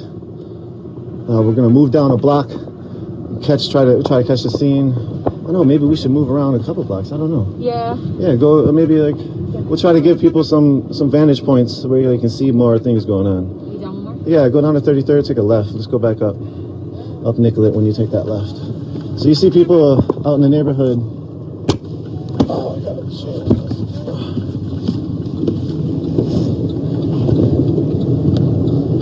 We'll try to stay live for you all for just a little bit. I know it's a little awkward driving around with the live stream. Hey, you're live from Pegasus though. Pegasus is a Unicorn Riot vehicle. Yes, donated by supporters during our Standing Rock experience, where a lot of our members, specifically like Lorenzo and Chris, Lorenzo a former member, Lorenzo and Chris, and Andrew a former member, and Ray a former member, and some folks.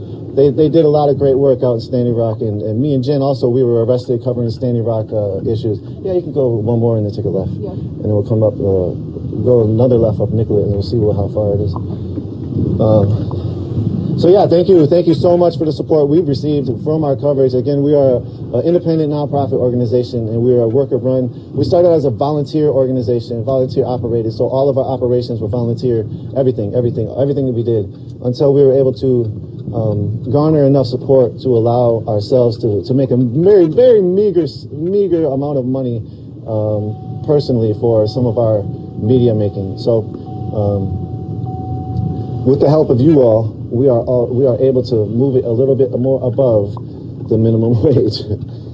We're not at the minimum wage, but we're just, we got to do what we got to do. All right, yes, let's take a left if you can. Yeah, or, maybe between those cars. Oh, okay, so there's a special bus. Let's just roll really slow and look at it for a minute. Wow, they have 3 or 4 special buses. Those are the same special buses that were carrying the officers on Lake Street that we saw them leaving. That was much earlier. So this is the same unit, essentially, that's been rolling around the city now since they were activated last night. That's what it looks like to me.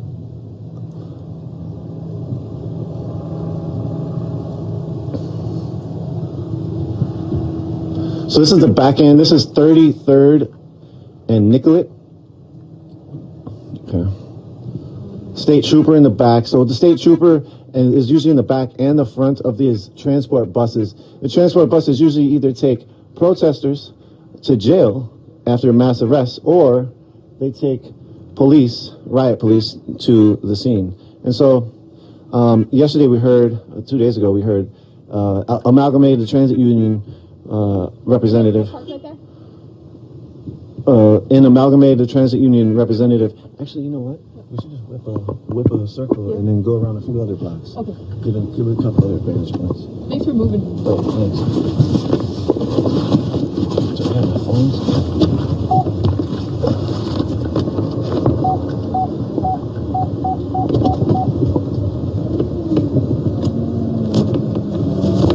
So that, as I was saying, that the Amalgamated Transit Union,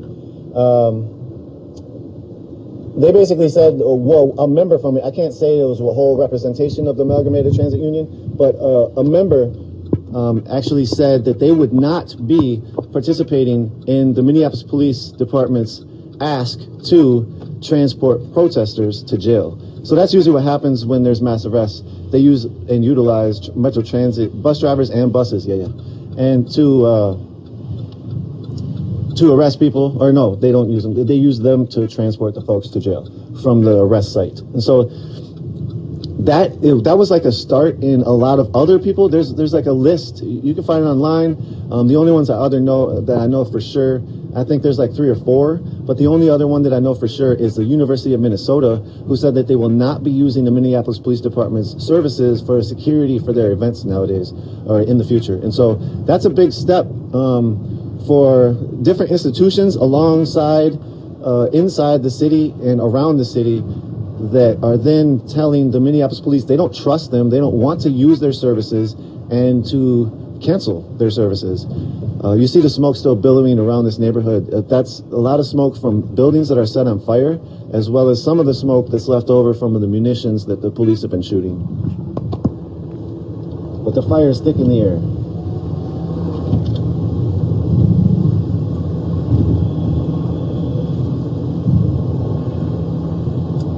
The smoke is really opaque on the left there.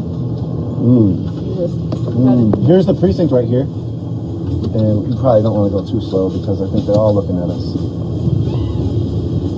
That's the precinct. Those are the officers in their cars looking at us.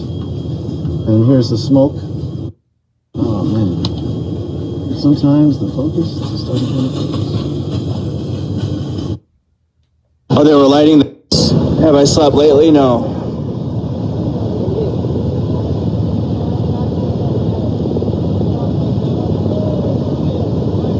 And we'll continue down Lake Street as I'm just getting my feet back.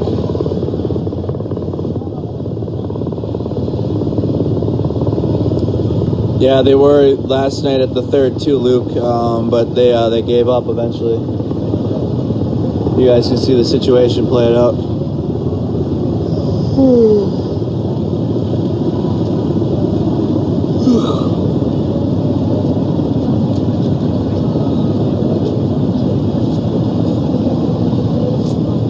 CNN is next to the 5th precinct. It's not smart to be over there right now. I put myself at risk last night, like in a safe way, but that section of Lake Street looked like it was in worse shape than yesterday's Lake Street episode.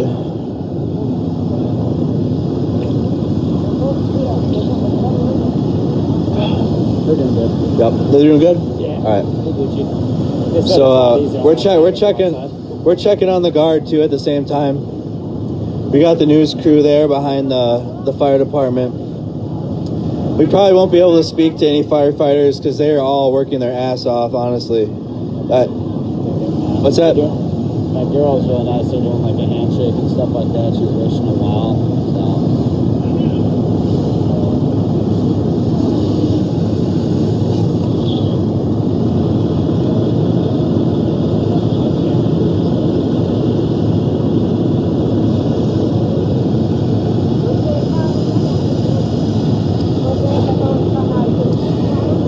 It's not that we're fed up from seeing it. I mean, I would be there, but it was getting worse than it was last night over there where we were standing.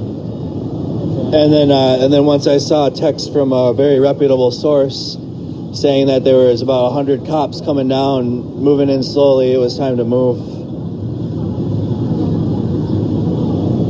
So we just moved down the street. We didn't move too far. We're still here documenting it for you guys. But right now, like I said, it's they're just putting the fire out at the gas station and talking, and the National Guard's talking with the people here. I assume giving them a better idea of their purpose here, which again is not to intimidate or be aggressive towards the people here at all.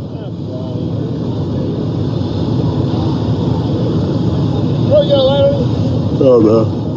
I'm sorry.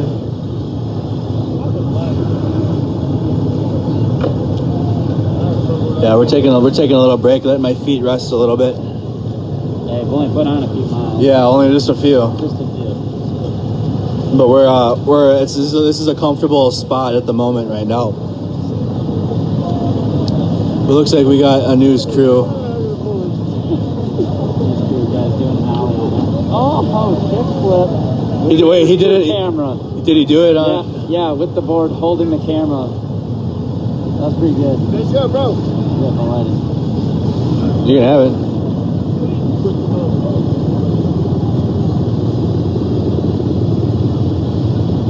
Can you see what is on the microphone? Can you see it? For the news? Nope. You want to go just check on it? We're just going to let you know what media is out here at the scene of the gas station. Whiskey Delta Romeo WDR. These guys are wearing ACH super hardcore reporters. Biker helmets.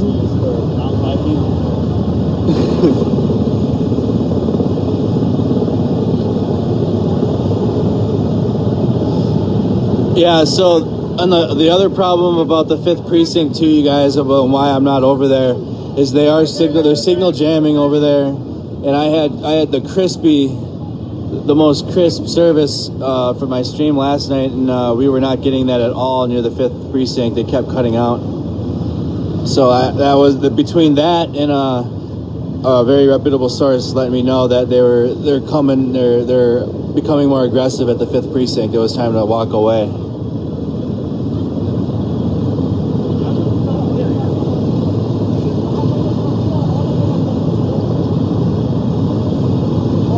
They said state patrol is going in at the 5th precinct. Yeah, we aren't out here to get arrested. We aren't out here to injure ourselves. We're just here to document what's happening. And we'll continue on down Lake Street and check out what's happening at the 3rd precinct if it's safe to do so.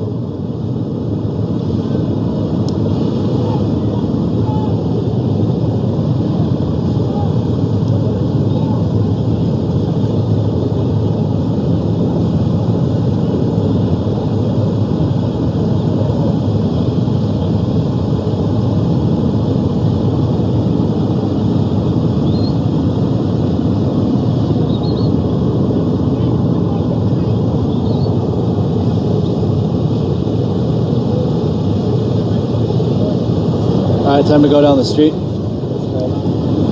Oh. Alright, we're gonna walk. We're gonna let the situation here. It's not really changing too much. I just wanted to break, but that way you guys can see the National Guard presence here. I had a question. Any Porta Johns around? Nope, I haven't seen any. Maybe you guys can kind of see further down Lake Street that way. But it's not, you got the helicopters where we were at the beginning, and it is absolutely not safe over there. But here we go, you guys can see the guards, so just so you guys can see that the guard really isn't here against the protesters. You got the looters right there, bro. And then you got the National Guard right here. And like we've been telling you, and I've been emphasizing it the best way I can, that the National Guard is just here to provide protection to the fire department. I mean, you can't even make it up. You see the Humvees, you see the looters, okay? They're not here at all to dissuade what's happening. They're here to protect the fire department. We're gonna continue on down Lake Street. You guys can see businesses are just being walked into almost. What's up? Johnson. No, didn't do that. So the we repair phones, tablets, computers. Just walk down the middle. So we're out. This is a less safer area than we were at, but we're gonna just keep walking so you guys can see.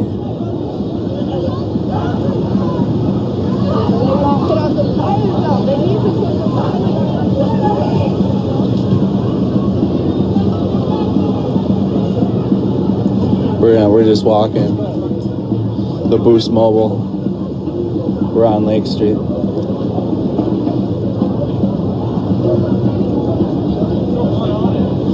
You see that building just burned out. Oh, that's the O'Reilly Auto Parts? It used to be the O'Reilly Auto Parts.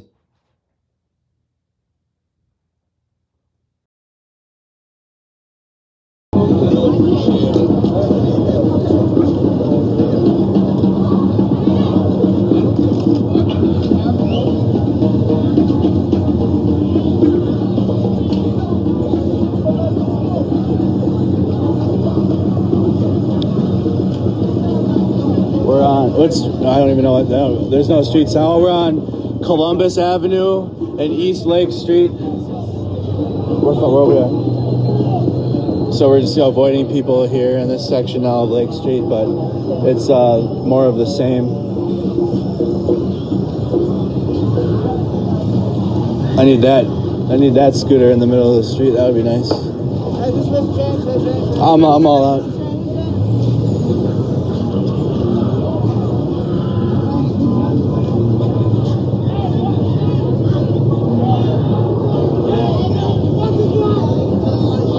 We have somebody. They live there. You guys can see the residents are they're.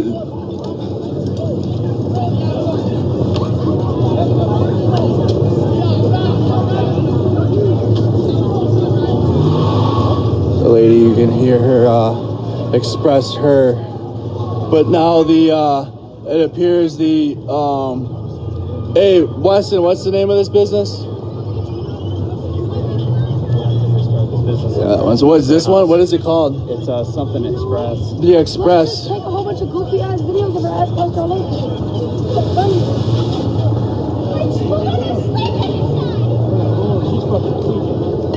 over. So the concern here is that the houses are right now.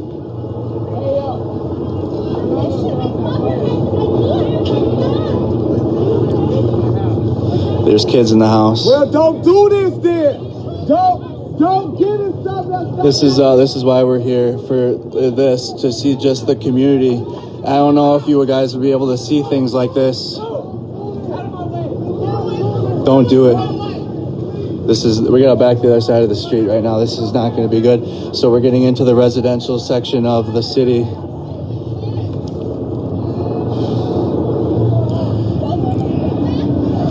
It's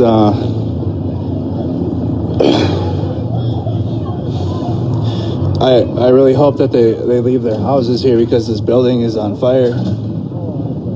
Get up behind the bush. This is heartbreaking, but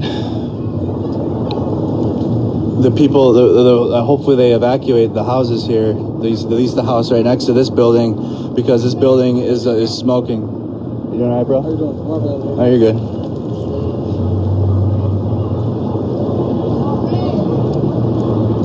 The lady brought her own hose out to try to put the fire out.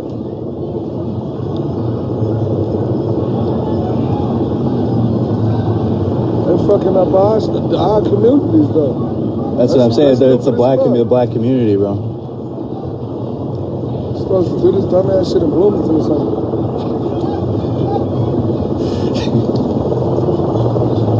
Oh shit! Hey, I was like, you gotta be, oh hey, bro. my God, Out here, you gotta be able to.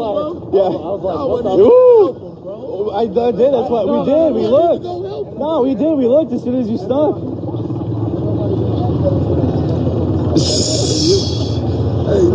Oh, we're just watching this transpire here. The lady was completely distraught. We're gonna keep walking down Lake Street, but this building is smoking next to the house here.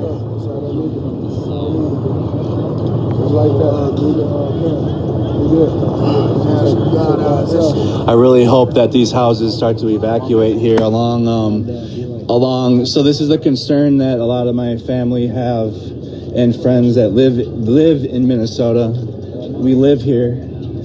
The fire, the businesses are dangerously close to where people live. We gotta be mindful of where we walk and who we're around at this point. Well, we're not, like I said, we're like 2 blocks from where the National Guard is, and this is happening. We have another man. That hose is not going to do it, but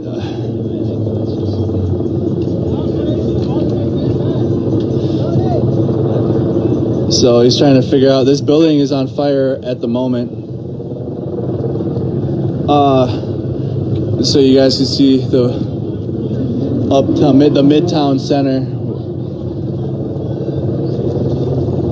We got another building. See this? We're here to show all of everything that the most we can. All of everything. We're watching. We're just slowly watching businesses go down.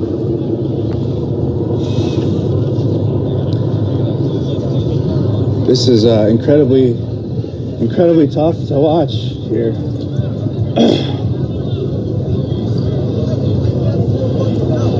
Like the difficult part for me is the houses now that the people live on. So this is Columbus Avenue and East Lake Street. I'm hoping we can going down. Yeah. I got somebody picking me up. Okay, buddy, you're out? Yeah. All right, buddy. Appreciate it. I will. I'll be good. Something happens. God, I'll just. Okay. Yep. So. All right. So my friend came out here and supported me as long as he could, and thank you very much. Thank you very much for that. But I was dropped here. We'll figure it out. And it's crazy because not even so, this is, you got almost pretty much normal life on the other side here.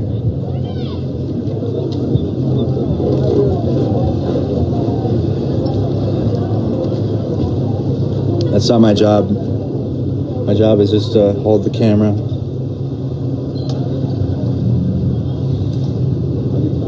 We can, we'll check back in on that residential area.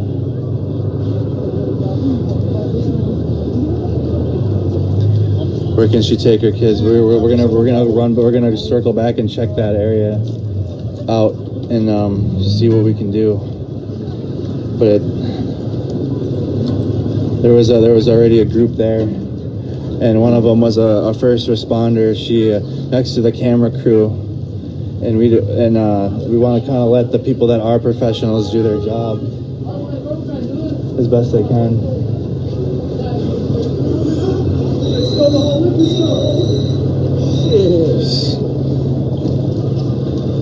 Golly.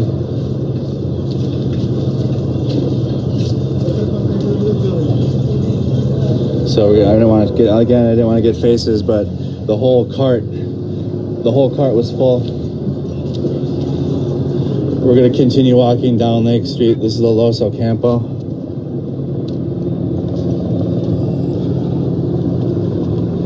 It's more of the same. There's the Foot Locker completely burned out. We're staying safe while we see people emerging from this store now.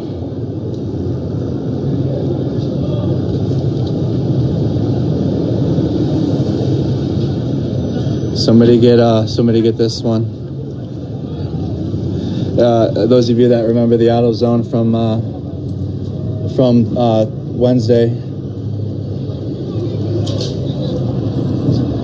That's one of the messages down here.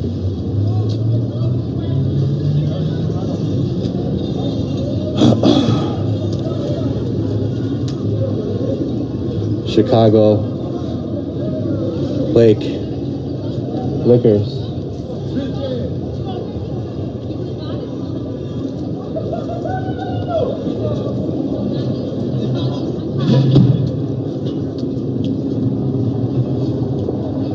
This is a free-for-all in this section of the city.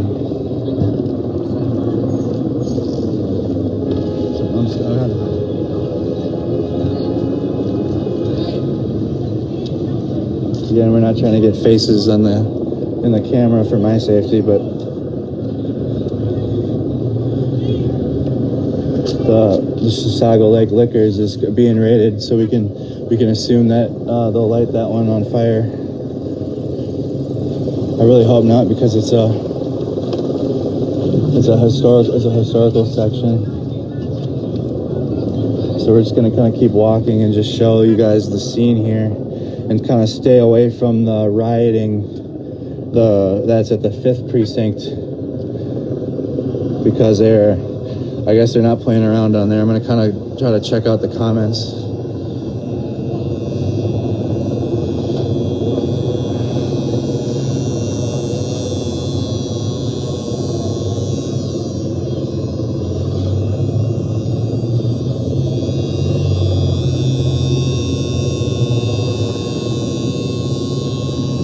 ATM.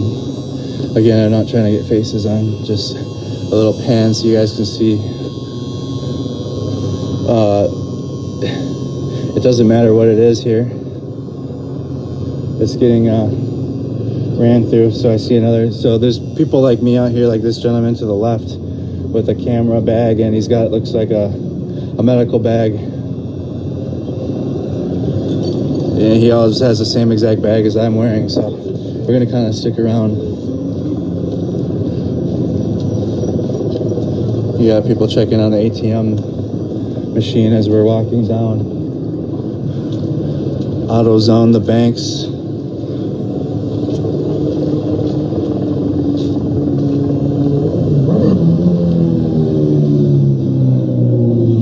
We're walking down Lake Street even further towards the 3rd precinct, as close as we can get, and we can maybe see what's going on. But so they're also the bikes, the public bikes are also being ripped out of the. I don't know how they're able to do that, but they're definitely getting them out of their carousel.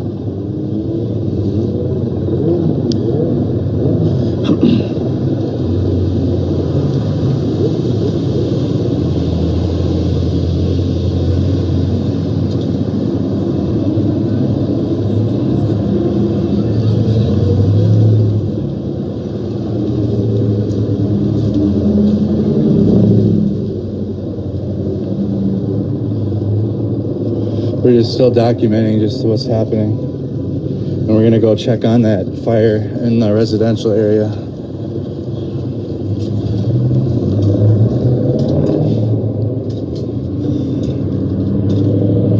Just craziness at the moment here. It's so Lake Street, you got people driving on Lake Street here like business as usual. I don't really know I don't really know if we need to walk further down Lake Street that way. We were down there earlier. This is the U.S. Bank. Now we're on East Lake Street and 10th Avenue South. And you can hear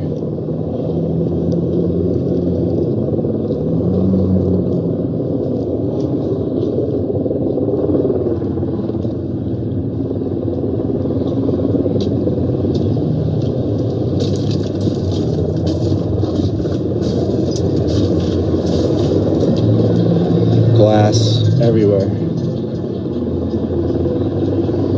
We're gonna walk back and check on and see if the people in their houses are leaving because the fire that's right next to them.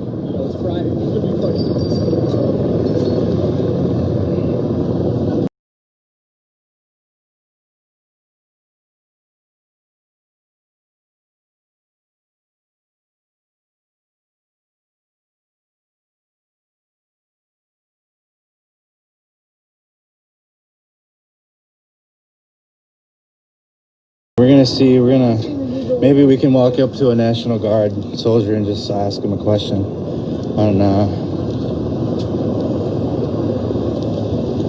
We're working our way back. If that's just Chicago Lake Liquors building goes down, that's one of the landmarks here on Lake Street. Many landmarks have burned.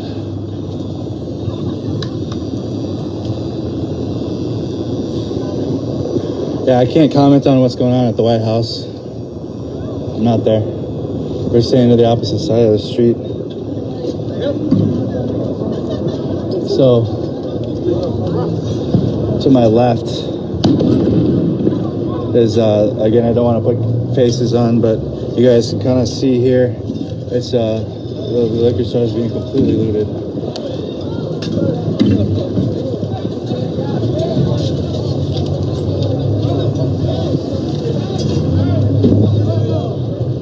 You gotta be careful.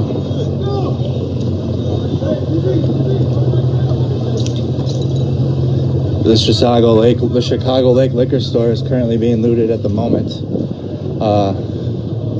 You can only imagine it's gonna burn down when they're done, because that's been what's happening to all these businesses along Lake Street. This is an apartment building. We're looking at an apartment building, and I really hope the people evacuated.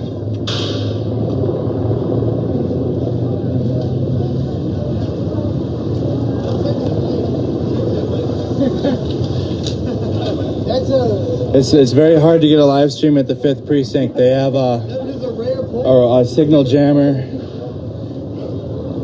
We'll get close as we can get comfortably, safely. But they got a signal jammer over there, and I was losing signal the closer I was walking towards the 5th precinct. Absolutely, Abby. Thank you for your support. Again, for those of you that don't know, I live in Minnesota. I was born and raised here. I'm just like for the last 3 days, 3 nights, 3 mornings, I've been just kind of documenting the events here, helping in the ways that I'm able to. But now you see. So now we're the National Guard is on the opposite side of this group right here, and they're protecting the fire department.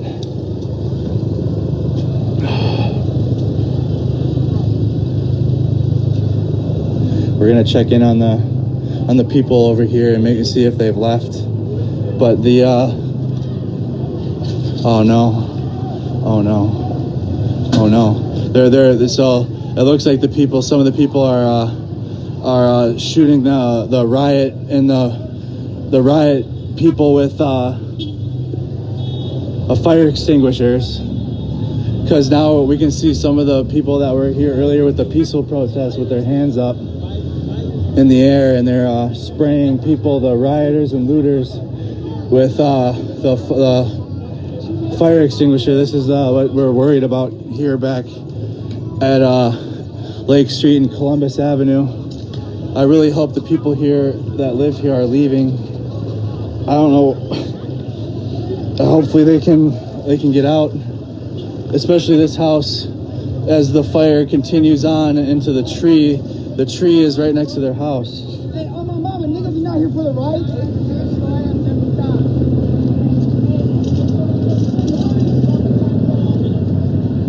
Oh, he hit him with a brick. So that guy, he got hit with a pole, he said, and he chased him. Be safe. He chased him with a fire extinguisher for doing that. You guys can hear the situation getting worse and worse and worse. We're keeping our distance back. We're gonna go back to where we were.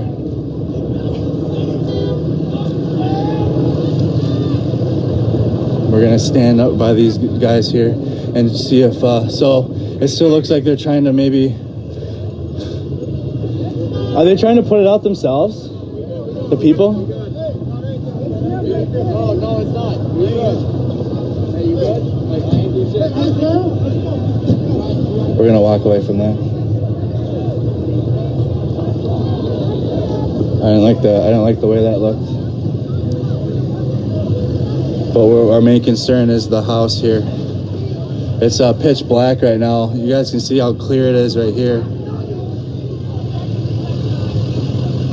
The problem is though, we got people that are seeing now. We got to really keep our distance now, because the people are seeing people here that aren't actively rioting and looting, and they're targeting them.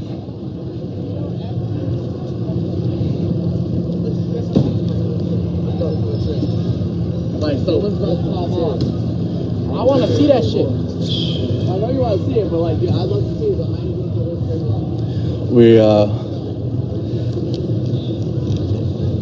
so you guys can see how close the people live to the fire. I mean, they're literally outside of their houses here, and that building is slowly catching ablaze. I see some of the people getting in their cars.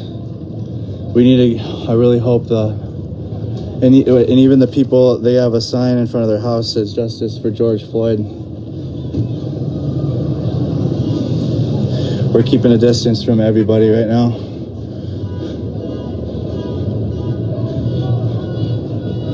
This, you guys can see the smoke. It's unreal. You can't even walk over there. We don't want to breathe the black smoke in, so we're gonna try to keep a distance. But the one house is completely covered in black smoke. You can see the house here, but there is another house directly in front of me.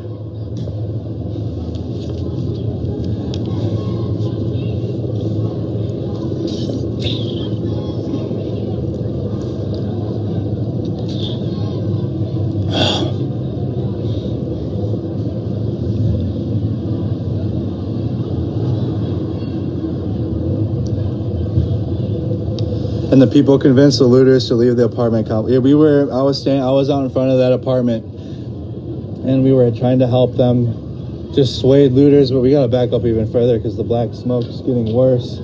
I really hope these people leave. It's not like they can't see the smoke coming from the building. So we're gonna try to get it.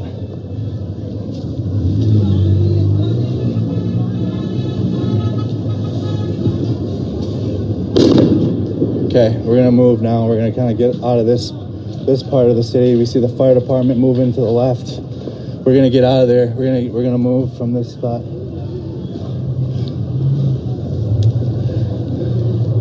So it appears as if the people in that house are leaving. I gotta back up a little bit.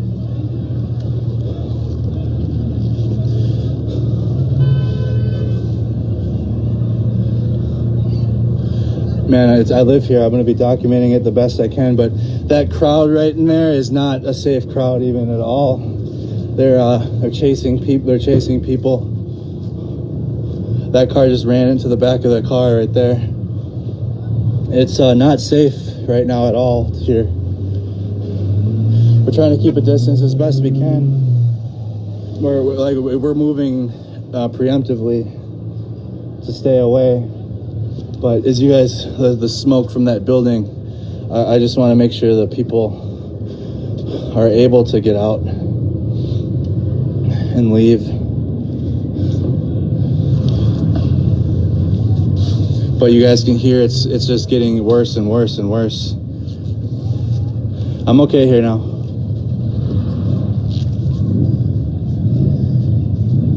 But it's worse because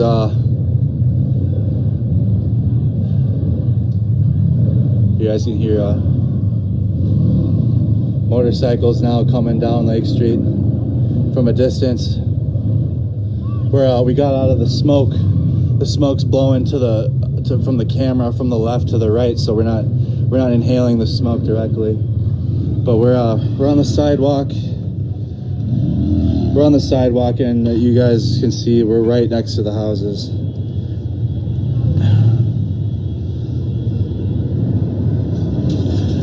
I'm not risking my life this far away, I promise you. If I was up there further, I would be risking my life. 1,000%, because you can just hear them. They're just smashing cars in there that where I was about 10 minutes ago. You guys can hear screaming in the background. Hey, are you guys gonna evacuate? Are you guys gonna evacuate at all? It's getting bad, bro. Do you need anything? You guys need anything? The residents are just watching this happen on their front door, there's their steps right there. I'm not gonna put them on the camera, obviously, but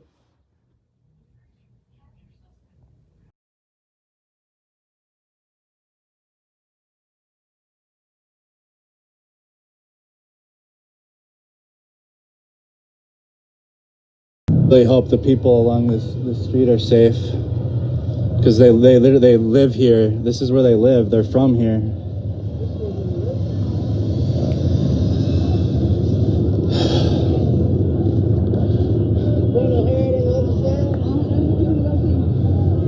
Hey, be careful, y'all. It's dangerous. You guys can hear the shouting over there. You can see the fire begin to set. Hey, did those people evacuate out of that house? Yeah, that's my concern. That's why I'm live streaming the events, but I really hope that these people have left their house. We're gonna go check. I just got off work. You just got off work? I did. What were you? Are you a nurse? I am. Okay, I won't put you on, but I'm talking with a civilian next to me. I'm live streaming, but she's a nurse. Just got off. I can't like leave. I wanna. Yeah. Hey, do you guys need help with anything? No. Do you need help? We have people leaving. Do you need any help?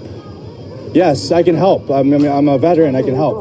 Okay, I get it. Yeah, 1,000%. So how can I help? Well, no, it's just too late. I know. Do you need any? Fire is I know. way up in front of the building. Okay. And the people. Is this house evacuating at least? The one in this house? Are they home? As far as I know, they're already gone. Okay.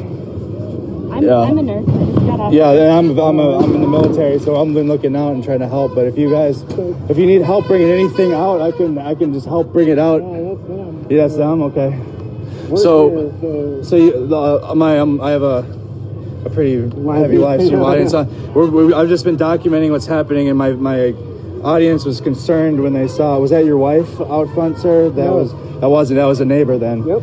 And so he came over here and helped the best way he could, but we're seeing them evacuate right now out of the house. He's protecting this line of houses the best he can. He's just a neighbor here.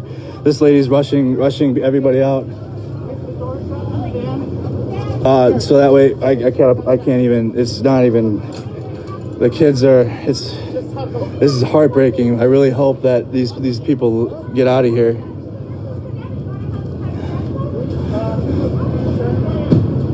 So you guys can see the cars are the people are evacuating from these houses. Where do you need any help? Do you guys need any help? You think okay? The fire, the flames. Hey, do they need? Hold on. They're inside. It goes inside. Do you guys need any more help carrying anything out? Adley, what can I grab? Hey, what can we grab? I'm putting my phone in my pocket. Give me a second. We're gonna. Hey, what? Do you guys need help bringing things out? What can we get? We're gonna hold on.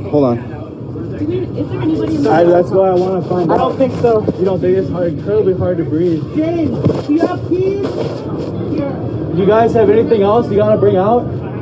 Is your neighbor's house? Well, anything you want brought out, we can carry it out before it goes, bro. Colin? Yeah, what do you need? Alright, we're going inside. I'm gonna give you. You got a key? Alright. I'm gonna entrust you with the key. We're, Go on. Move it if it's gonna get trashed. Okay, where's it at? Right in front? Right in front. You're moving the car? Yeah. Get that out of here. This is our front house key. Okay. Be sure to lock up. I got you. I don't know that there's anything else. Hey, do you have anything of value you want to get out of here? Birth certificates, shit like Birth certificates, records. I can't even think straight. So. I get it, I understand. We're here to, do you know where any of that is? No? Okay, let's get, all right. Let's lock up. Let's lock the house. Thank you, Colin. We're back outside. We're ensuring that he's getting his house locked. I'm not obviously filming anybody for their safety or the house. We're ensuring the house is getting locked. Yeah, it's right next to the fire, and try to help these people get out instead of just standing here with a camera. Wake them up. Wake them up. Are they awake? Let's go. They're awake. Let's just knock on some doors. So we're gonna just knock on some doors quick for a little while and make sure people are aware that the fire is getting close. We're not gonna film inside their houses. I'll probably put my phone in. Hey, they're evacuating every house. Hey, are they awake? Hey, get it. Hey, if you need help bringing stuff. Okay.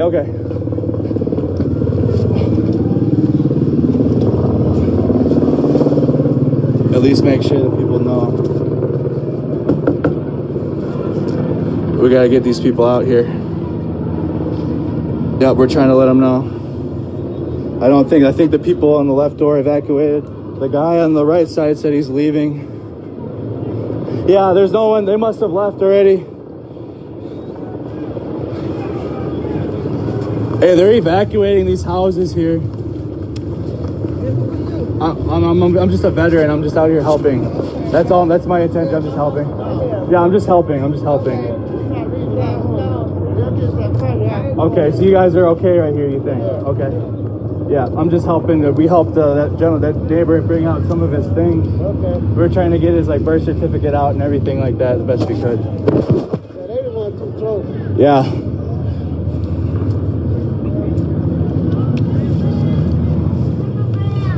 So we're gonna make sure you guys understand that the lady and everybody, the whole family you guys saw that earlier have evacuated. You guys can see the building on fire in front of us.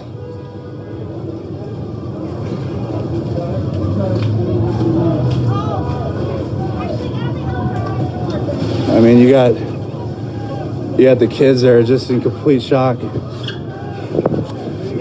All right, let the police watch the police there. So you guys can see the police are pushing back.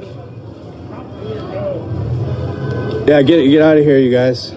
So now we're good. The van is leaving. The family was able to evacuate out of their house, and they're on their way out of here. So we were able to help. You guys can see. The police are now here in this section. Now the National Guard's on the street section.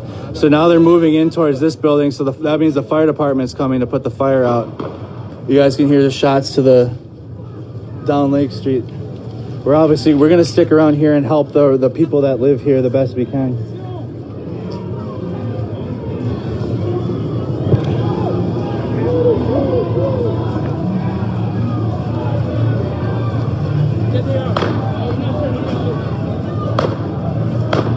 All right, we're gonna stay back a little bit. Are you okay? Okay. We checked the next house, and the house after that said that they're okay. So. Yeah, we got them out. Thank you. Thank you, Nancy. Thank you. So we're just monitoring the situation here with the people that live here. You got the police here now. They're checking. You can see them flash their flashlights, just trying to check in and making shit.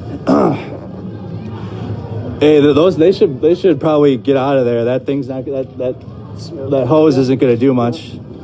So that gentleman's gonna run in and get those guys out of there because that hose is not gonna do a single thing.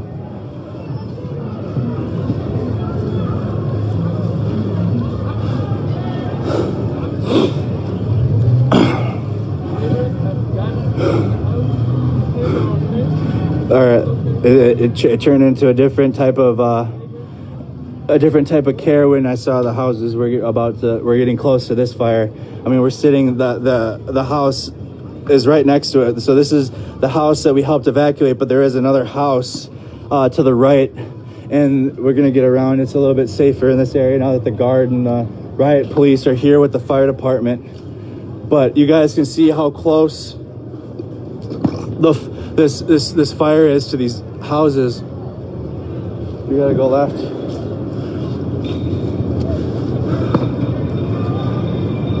So that gentleman got those individuals out of there.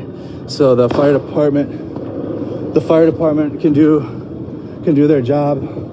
And like I said, the National Guard's with them as this develops. But our main concern became the residential area here with a nurse. She had just gotten off work, and we got some people out. It was a little dangerous in this section. You guys can see the riot police moving. You guys can see them moving. We're okay. We're in a safe distance from what's happening in front of us. You see the National Guard. We're gonna back up a little bit. Because there's a crowd. So the riot police have moved into the Career Force parking lot.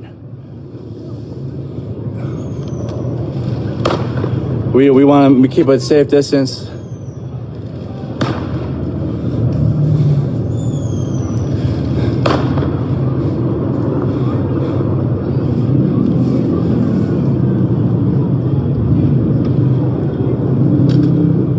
want to stick around here and see it, make sure they put the fire out. Because if it starts another house on fire, we're gonna have a really bad chain reaction. I mean, you guys can see the trees are directly over these houses here in Minneapolis. That's where I'm at currently. I'm right off of Lake Street in Uptown. Here's the scene right now. You got the riot police holding and the National Guard together, holding a line against the riot and protesters. So there they go. They're the firefighters. You can see the water. This is East Lake Street. You guys, okay? So we gotta back away so we don't get hit by the fire hose. But they're spraying on Facebook. I got 22.8. I have a lot of people watching it right now. No one's down here showing any of this shit right now. So you guys can see the smoke. I'm getting, it feels almost kind of like it's raining.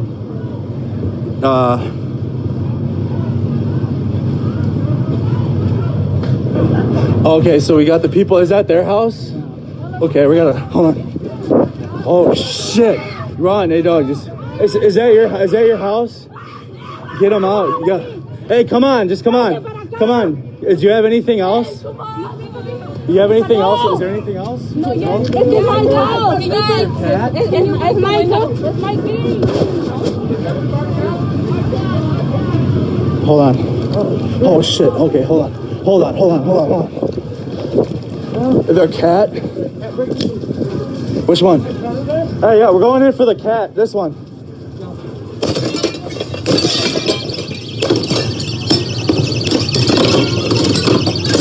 Sorry.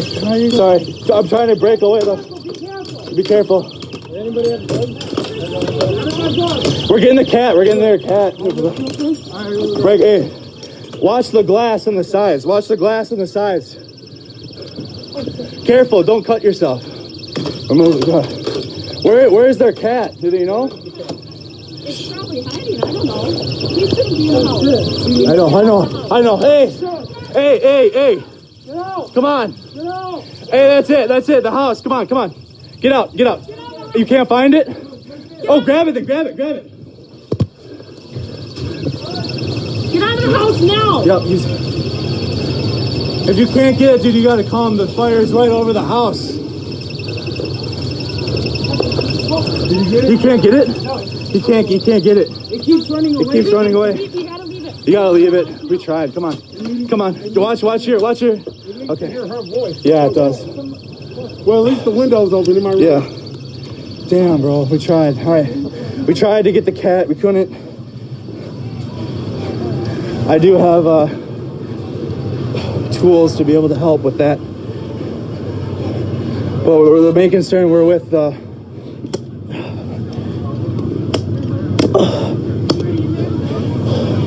we weren't able to get the cat. We looked for it. We couldn't. Yeah, they have a cat. We couldn't find it. It kept running away. We tried. We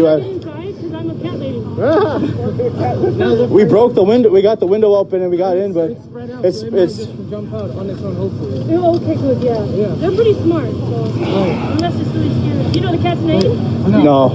Well, the people that live there walked away. Latinas? Yeah. Yes.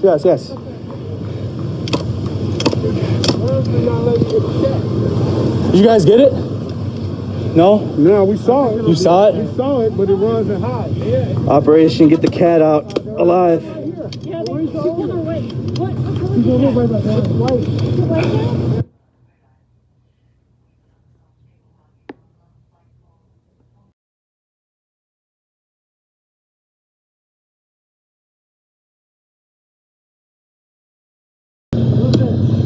I gotta get it back in my bag. 1 second. I know I can't. And I brought it out for the same reason you got it, but hold on. Oh, that's a neighbor. They're making sure the door is locked. Hold on, we're gonna. There we go. We got it.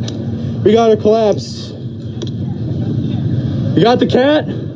We got the cat, everybody. Did you go in through the window? We got the cat out, everybody. You got the cat out? The neighbor did. So I'm gonna put my bag back on. We were able to break a window to be able to get in and get a cat out.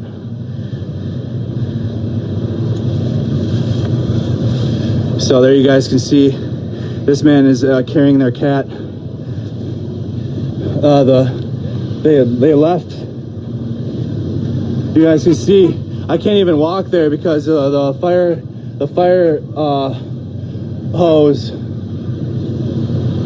But we're gonna walk around. We got the cat out. We made sure everything was out of the house there. We're gonna walk around.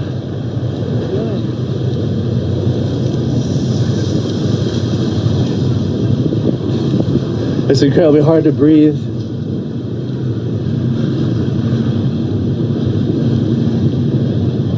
We're gonna try to get around. It feels like it's raining. You guys like to see, if you walk through there, it's not good. I walked around. You guys can get a better image. As you guys can see, they're holding a line on Lake Street. Police, you got them lined up here, and you got them lined up on Lake Street. They're holding a perimeter. Unbelievable. There it goes. There it goes.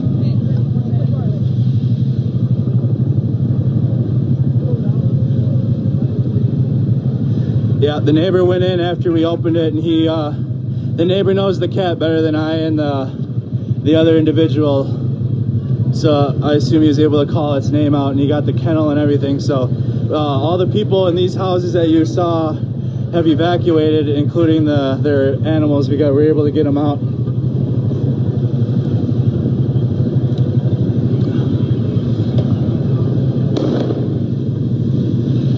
Fireworks. So you got the police holding line, like I said, here along Lake Street and on the side of Lake Street. And they're, like I said many times, they're moving with the fire department to put out the fires. Like that's the whole goal.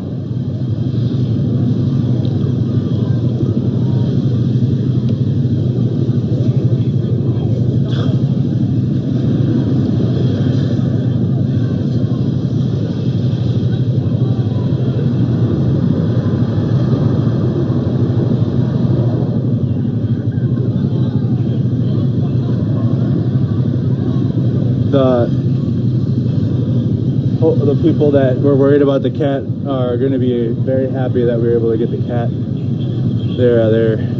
They were distraught. You guys can see the tree on fire over the house. The house is going to catch fire. It's the residential area. It starts to get scorched. That house is going to be on fire, bro. Yeah, we're listening. We tried to wet the tree. There's only so much we can do. It's time to power up with the battery pack.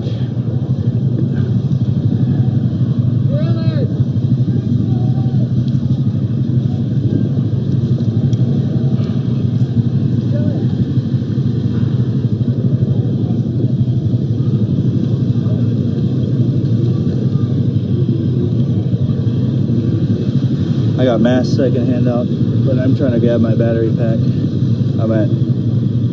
I'm now just now using the second battery pack, guys, and we've been holding strong all day. Hold on, where's the I gotta find my iPhone charger cord.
All right, so as I was getting my my charger set up, you can see the guards showed up, and they have riot gear on.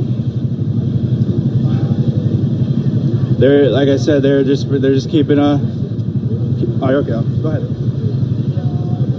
You got we're keeping a perimeter around the. Make sure my phone's plugged in.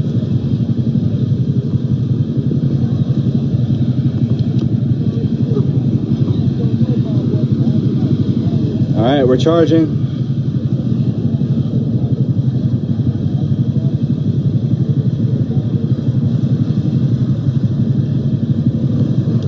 Let me know what I'm at for stream time.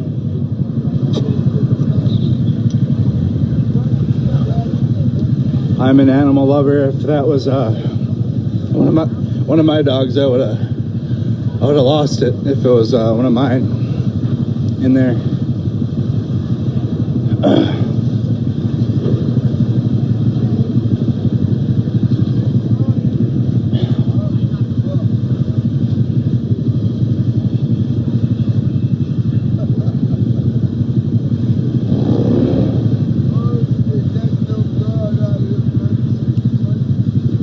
James, everything's been shut down unless I order it from Amazon and I get it on Monday, or if I travel really far. But my other problem is my truck is sitting on a jack stand in my house because I have a flat tire. So I mean, I've been trying my best. I was able to get some chargers, but I wasn't prepared, to be honest. My brother's watching you right now. He's watching you? Yeah. Man, that was tough, bro. I appreciate it though. Thank you. Let them know what's up. So they say, "What's up, Joe?" So Joe, your brother, is standing next to me.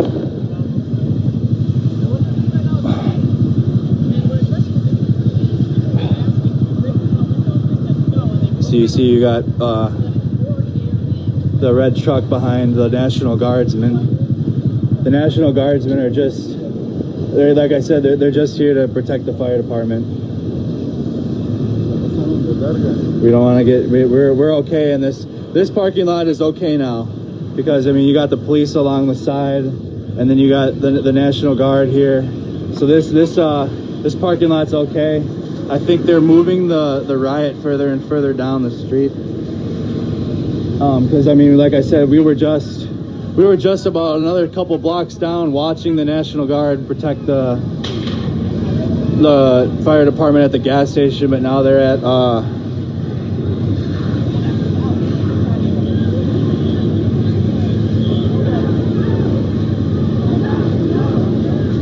what is on fire? Hey, what did this used to be? Do you know what this was? No, I don't, but that's the house that did. I know the house just caught fire. Yeah, the family just like that. What? Yeah, I don't want to get too close to them, bro.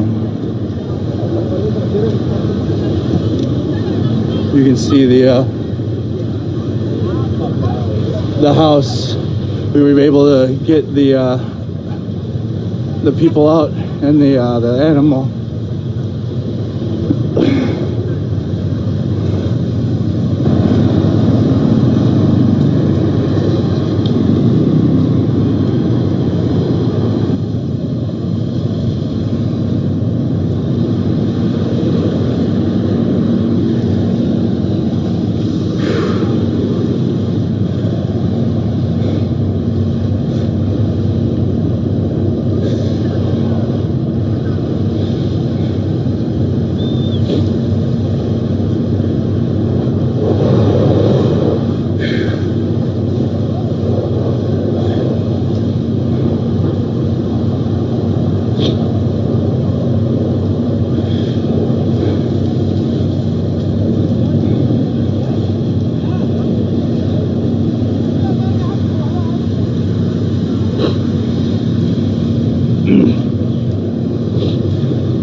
Yeah, that's what I've been doing. I've been taking breaks and walking around.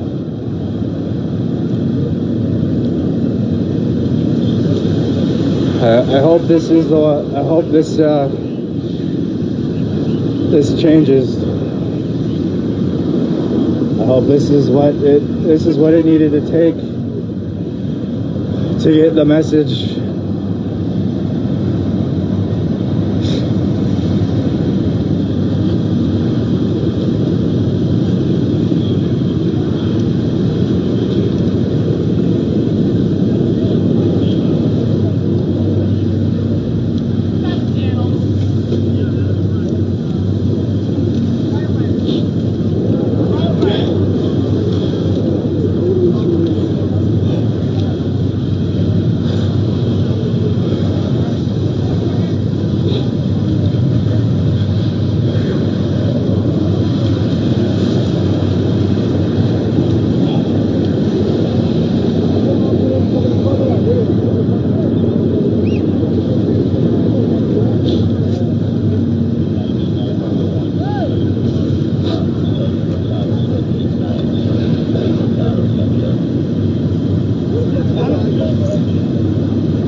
Burning. That's what I've been asking the same question. Do you guys know what building was this? You know? I don't know. You don't even know. What is I'm more. I had to collect myself there. I don't really enjoy seeing people's houses burned down. That's their livelihood. The amount of sheer panic in the residential area and the people. He's the guard saying back to the truck. He's grabbing they're grabbing the soldiers out. I don't know where all riders is. It looks like they're loading back up and they're getting out, or they're moving. But we're just sitting. We're pretty safe in the parking lot. The police are just watching. The police are more concerned with that group over there on the other side of Lake Street, opposite to them, because they're right in their face. So we can see. So we got the police flashing. We don't want to move. We don't move any closer to their backside. We want to just kind of stay here. This is a pretty safe zone. We got multiple people filming here. The situation. They're loading up. Hey, they're just loading up. They're just loading up.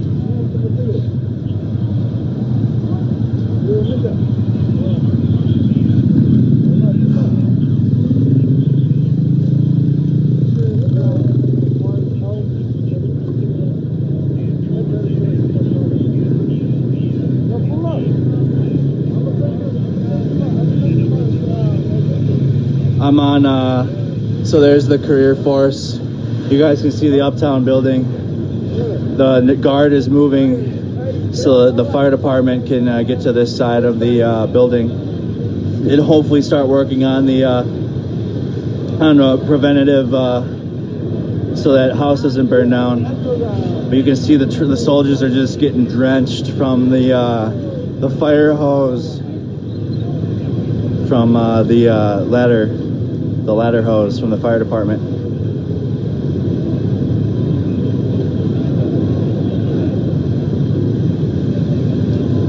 So we're just gonna continue watching what's happening. So the guard, nope, if they're gonna pull in the parking lot, I have to move.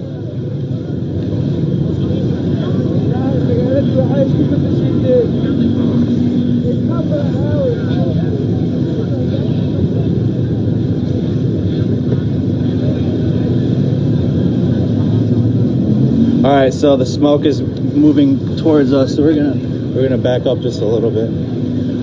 I'm gonna give the firefighters a little room, but it also appears safe closer to this area, the career force. So we got the police they're just checking in the cars with their flashlights, and they're just checking on the situation when they see people. as it happens.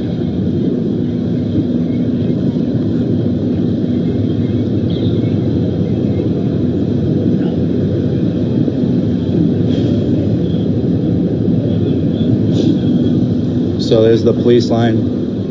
We don't want to interfere too hard, but they got a line of police. I don't know if after they put this fire out, they're just going to go to the next one and leave this area entirely again. I don't know, because when you start seeing people's houses burn down, that's we're getting into different territory now. You guys can see it starting to collapse in on itself. We don't want to stay.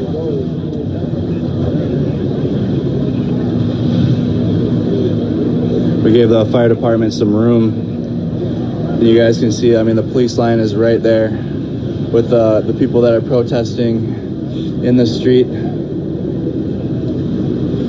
I don't want to see, you got the riot police are behind with I think the tear gas behind the line of police. I don't want to get too close so we don't interfere. But I think this might be it for the group that's close to the police line.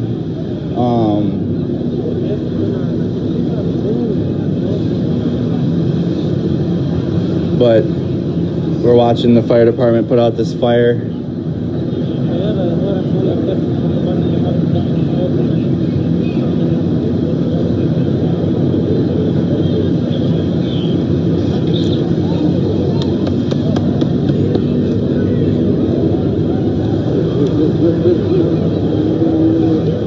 So they've loosened their stance on this side of the street. They're moving down. The police are moving. Clear. They're giving orders right now. You guys can see they're moving down. So, yep, move down one. The police look incredible. They are nervous. They're just like we are here. Everybody is collectively not in a good place out here.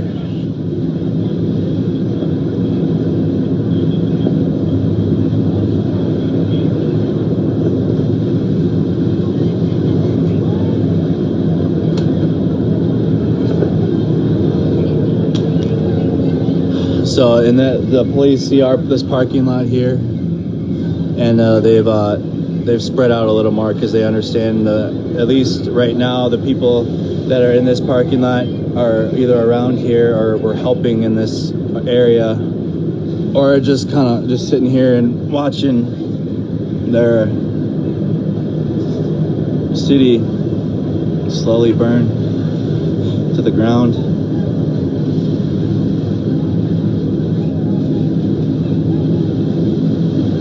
We'll see what happens as the fire gets put out, but they do have fire department working on the house.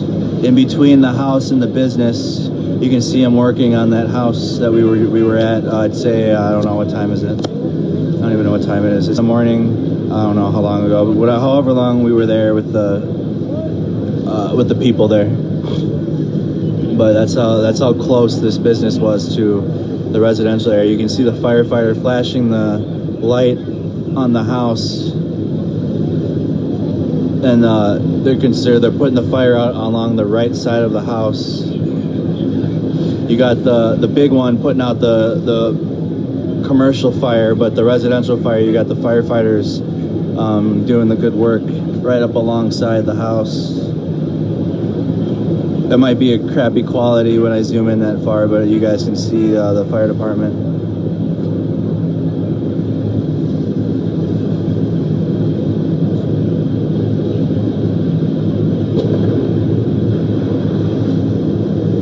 Everybody's asking what happened to the curfew. I mean, what happened to a lot of things? A lot of things were supposed to be happening down here, or were rumored to be happening.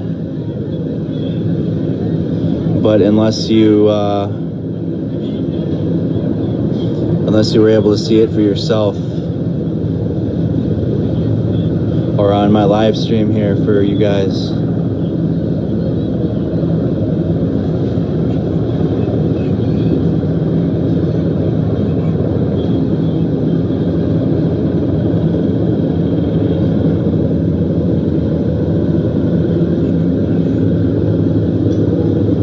You guys can hear the helicopters over this area of town. If they ask us to move, we'll move.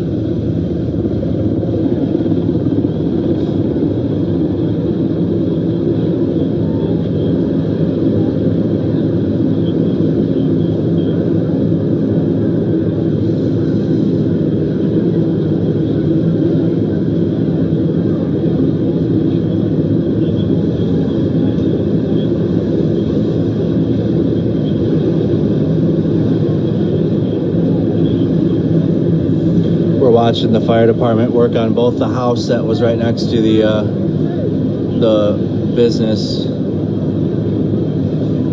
and they're spraying the business now, so maybe they're just trying to work on that fire so it doesn't spread even further onto the house.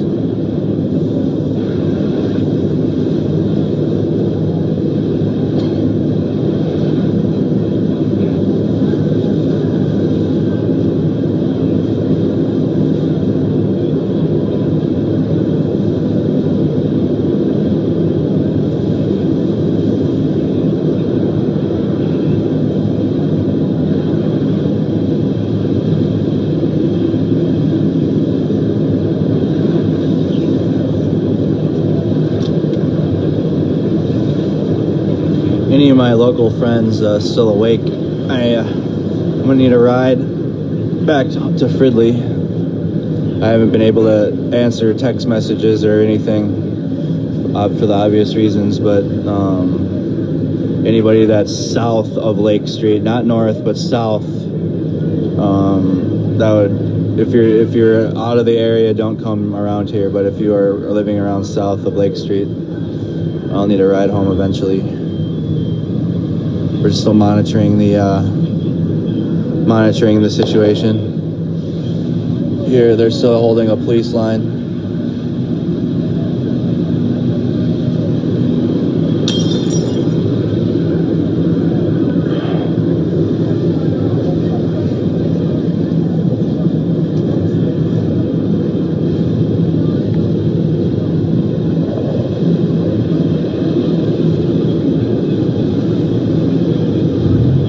Gathering my feet.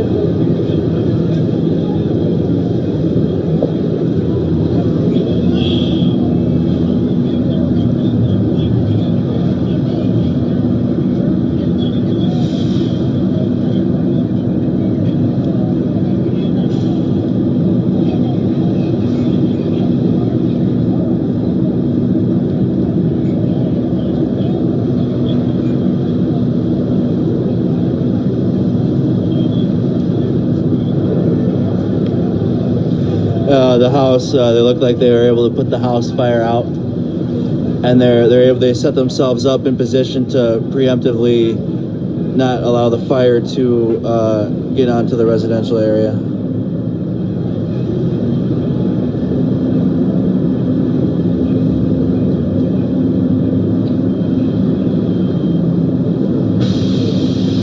You guys can hear the building now.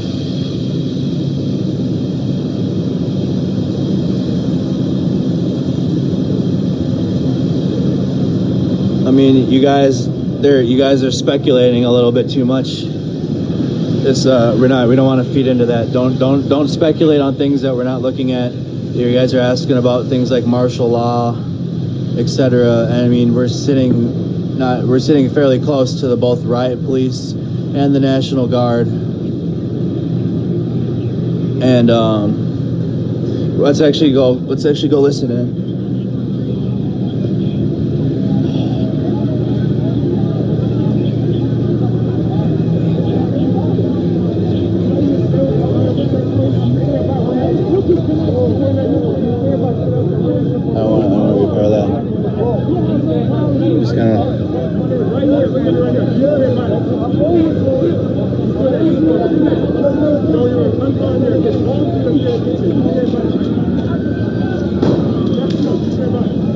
You guys can see they're moving up. I'm moving over here. We're gonna stay clear of that side of the town because the police are moving in over there. And we got to keep our distance from them, but you guys can see them moving. They're moving in on this crowd that was here. They're dispersed, they're just dispersed that crowd, and they're rolling through the line of both National Guard and police.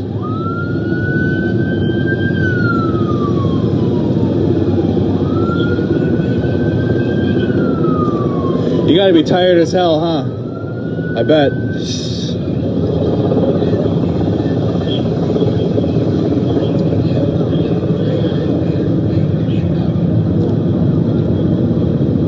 You guys can see they rolled up on the residential area. If they want us to leave, we're going to. As soon as they ask us, we're not going to stick around, but we're going to document as much as we can while we can be here. But like I said, I got looks like a news camera apparently right here, but we're watching it happen.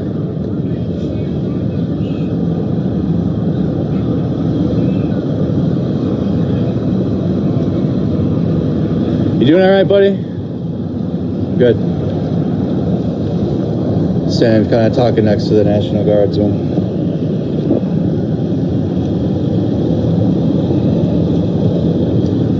So we got the National Guard and a couple National Guard, a couple police here.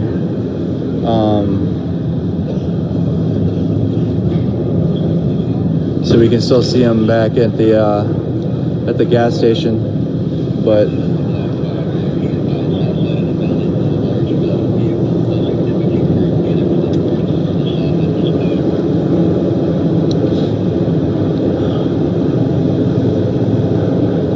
so that must be Fox. Is that Fox News then?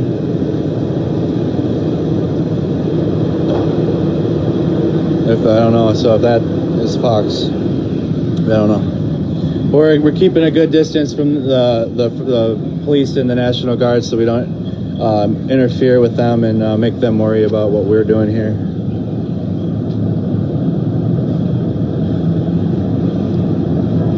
So we have the police on over here now too. So the police, this man is just filming it like I am, and he's like, the police is just asking him to move. You want us over there? Okay. So they asked us to move over to this side of the building. So we're gonna stand over here. So we're gonna stand on this side so we can stay clear. But now we can see the first responders came to the houses. Luckily we were able to get to them sooner than the response time, because I mean, you guys gotta understand the response time down here to events. Every couple minutes it's another building in flames. You know, we'll see what we can get here. We got the Beltrami sheriff. I don't know where Beltrami is. And they're protecting, they're securing the area here along the residential side. So you can see the sheriff.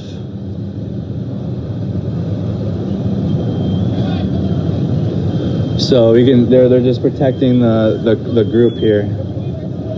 You guys can hear them.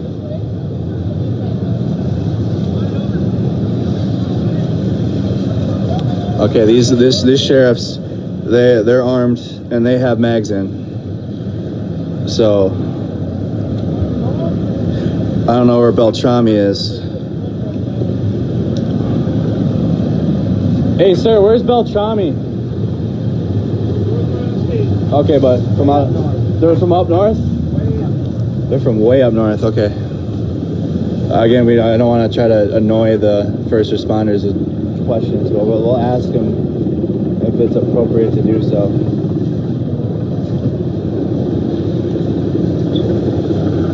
But I'm not getting close to the fire departments, Alex. They're working.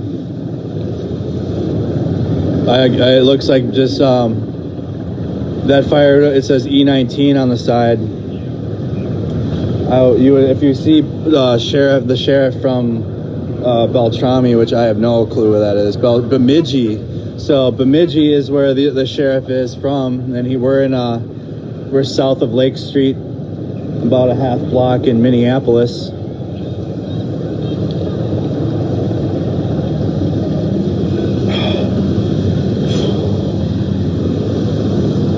We're stretching our knee. We're keeping limber out here. We're doing good. We're doing some leg stretches, but we can see the fire department putting out the fire, doing work. So they were talking. This family. So this man, the fire department grabbed the person that lives here. You guys can see the house is just torched on the inside. We were able to grab the cat out of the back side of the house, but the house is just the house is there. The fire department's with the homeowner. So we see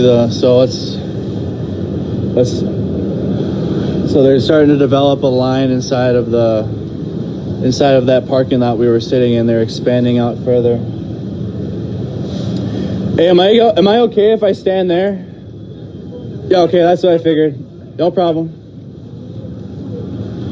Because we can see the riot police starting to move in on the parking lot. Hey, did you guys get your cat? Oh, you guys got your cat, right? Okay, yeah, okay. There's a family is to my right of the house, and they're watching their house burn. But we spoke to that police officer right there, and I asked if I'm okay if I stand here. I didn't kind of want to be in that little area right there, but we monitor this fire.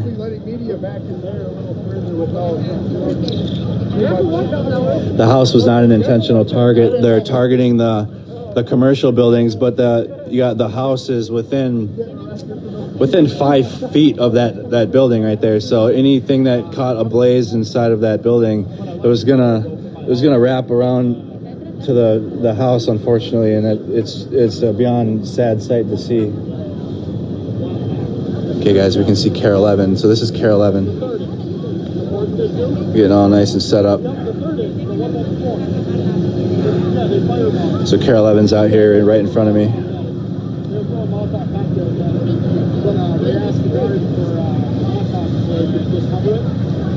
Let's see what he has to say.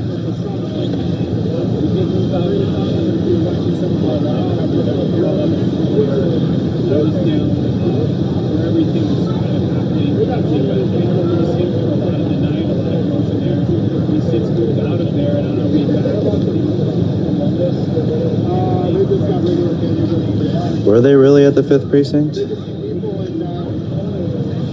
So they're making they make the video on the phone with the light, and then he'll hold the light in his hand so the reporter can be seen easier. His camera, they're not live, so this will be I don't know what time they'll post this video of what we're looking at right now, but they're making a recording of what's happening. They're not taking it.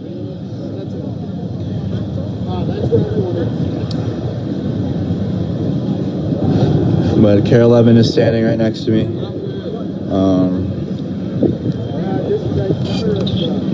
Care 11 was covering this, okay. When the back of that building came down, the house, yeah, exactly. And you guys saw it happen.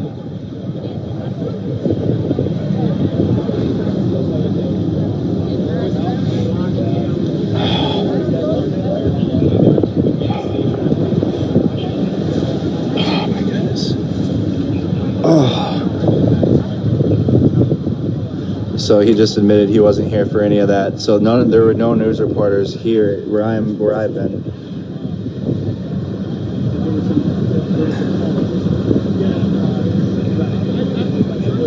So at least he was honest there and said that he can't really speak on the situation here because they weren't here. But they're definitely taking a video though. It's not they're not filming because there's this film camera. So that video will be played sometime.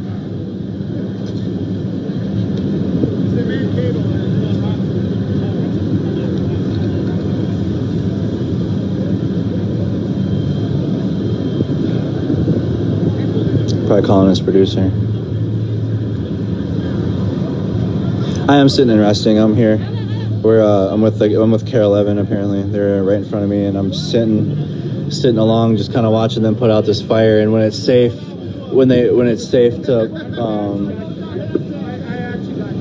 put out the fire, we can cross the street.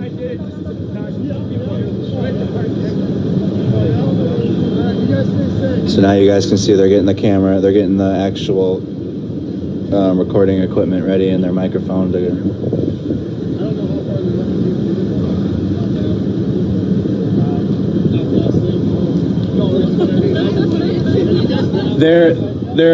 all the way on the line. I wouldn't go over there.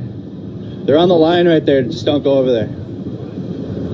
Yeah, as you can see, people are asking the news what to do, and this guy's just kind of pointing over there, which I don't know what's over there.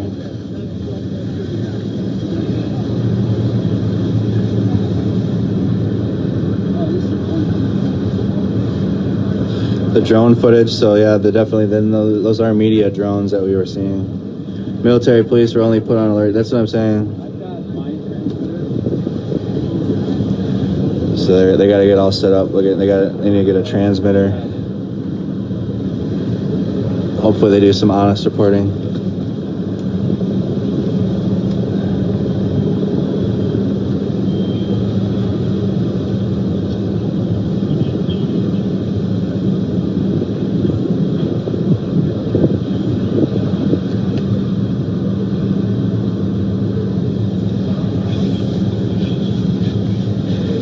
Hey, really quick, I have a live stream going. What's your first name from Care 11? If I could just Kent. Okay, Kent from Care 11's here. I have about 20,000 on my live stream, and they're watching this happen. So they were asking who you were with. So it's Kent from Care 11.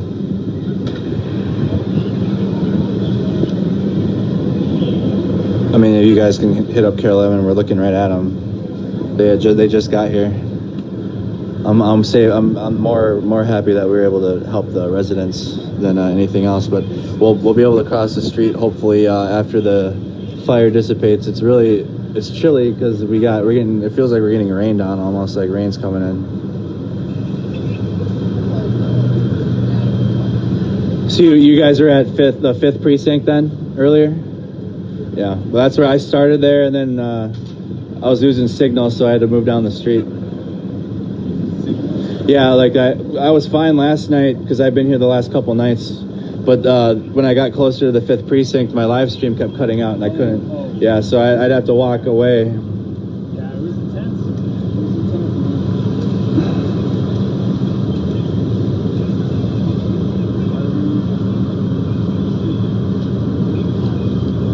Care 11 is definitely not live right now. You guys, the governors are speaking. Is he speaking now? Oh, he's about to. 10 minutes. So Care 11 just told us that the governor's speaking in about 10 minutes. So if you guys could keep the live stream on your phone, but those of us that live in Minnesota, get ready to tune in.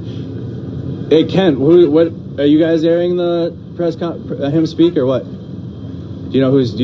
Yeah. So okay, Care 11 will be airing it. So keep this on your phone, but then see what the governor has to say, because I haven't been able to do any of that. I've just been here.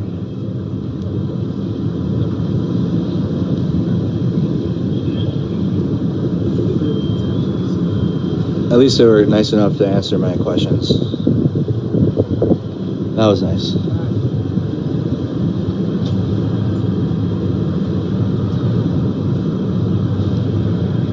Fox News is in front of the front line of the car. Well, the one they asked us to move away, and I mean they have the legitimate press passes, so they get to be a little closer than we've been. But we've seen some sites they haven't seen. So, and if they have seen them, it's been through us.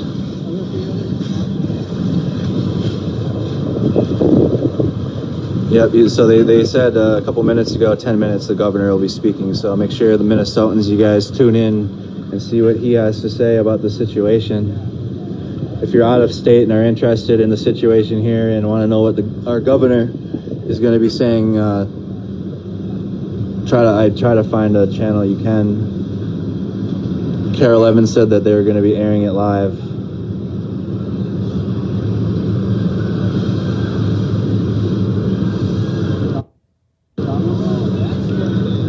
Oh, so it's Carol Evan live.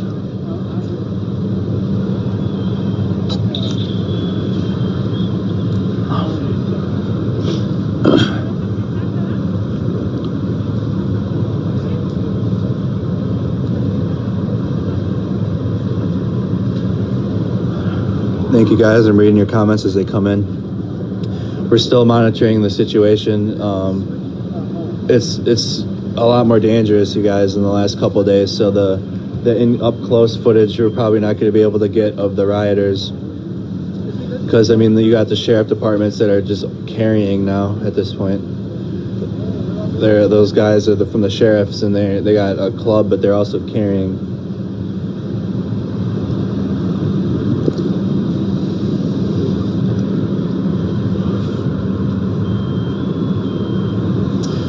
Walls is on now, apparently, everybody. So tune in to our governor in Minnesota here speak. We'll talk about the numbers that are out there and the mission specific that they're employing. Colonel Langer is currently at the 5th precinct holding that state patrol. DPS and the folks with under DNR are out there, and our local partners in Minneapolis, St. Paul, and our joint powers agreements are assisting. The situation is incredibly dangerous. The situation is fluid. It is dynamic.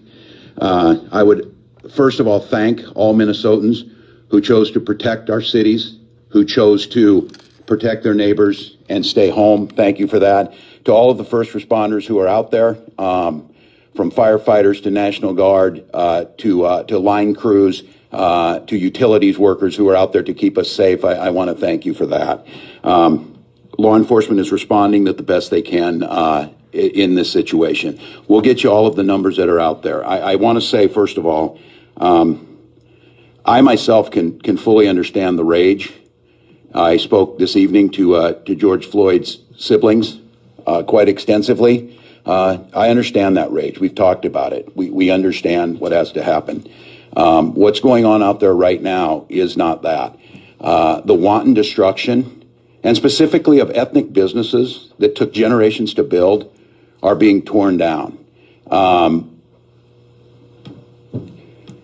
All of those infrastructures of civil society and the things that make our city great, which lends me to believe, as we look at this, the disenfranchisement that went with what we witnessed with George's death is one thing. But the absolute chaos, this is not grieving, and this is not making a statement that we fully acknowledge needs to be fixed. This is life-threatening, dangerous, to the most well-qualified forces that are out there facing this. So I want to acknowledge that. I'm deeply concerned with the people who you need to go home. You need to go home. The purpose of this, and we're seeing it spread up across the country, is making it more difficult to get to the point where we can deal with these issues. Our neighbors are afraid. People are watching this across there, and they want to know what's happening. We promised you today, and I want to thank Mayor Fry for the leadership today, and I think the issue of coordination and communicating together, this is the largest civilian deployment in Minnesota history that we have out there today. And quite candidly, right now, we do not have the numbers. We cannot arrest people when we're trying to hold ground because of the sheer size, the dynamics, and the wanton violence that's coming out there. Colonel Langer spoke about this often, of seasoned folks who have also deployed overseas and seen this, and now seeing this here in our neighborhoods. We will talk about ways and the resources that we have left, but to put this into perspective, The force that we have out there now is about 3 times larger than the one in the 60s, which was the largest during the race riots. And they're out there right now.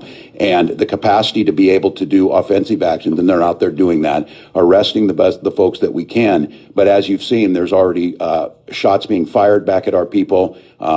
This arson that is taking place puts many people at risk. Our firefighters are specifically and very open to target, and Minneapolis Fire has been responding heroically. And I tell you, all the citizens, the response time is fast as we want to get it. And that responsibility, as I said today, for coordination lies with us. I will take responsibility for the underestimating the wanton destruction and the size of this crowd.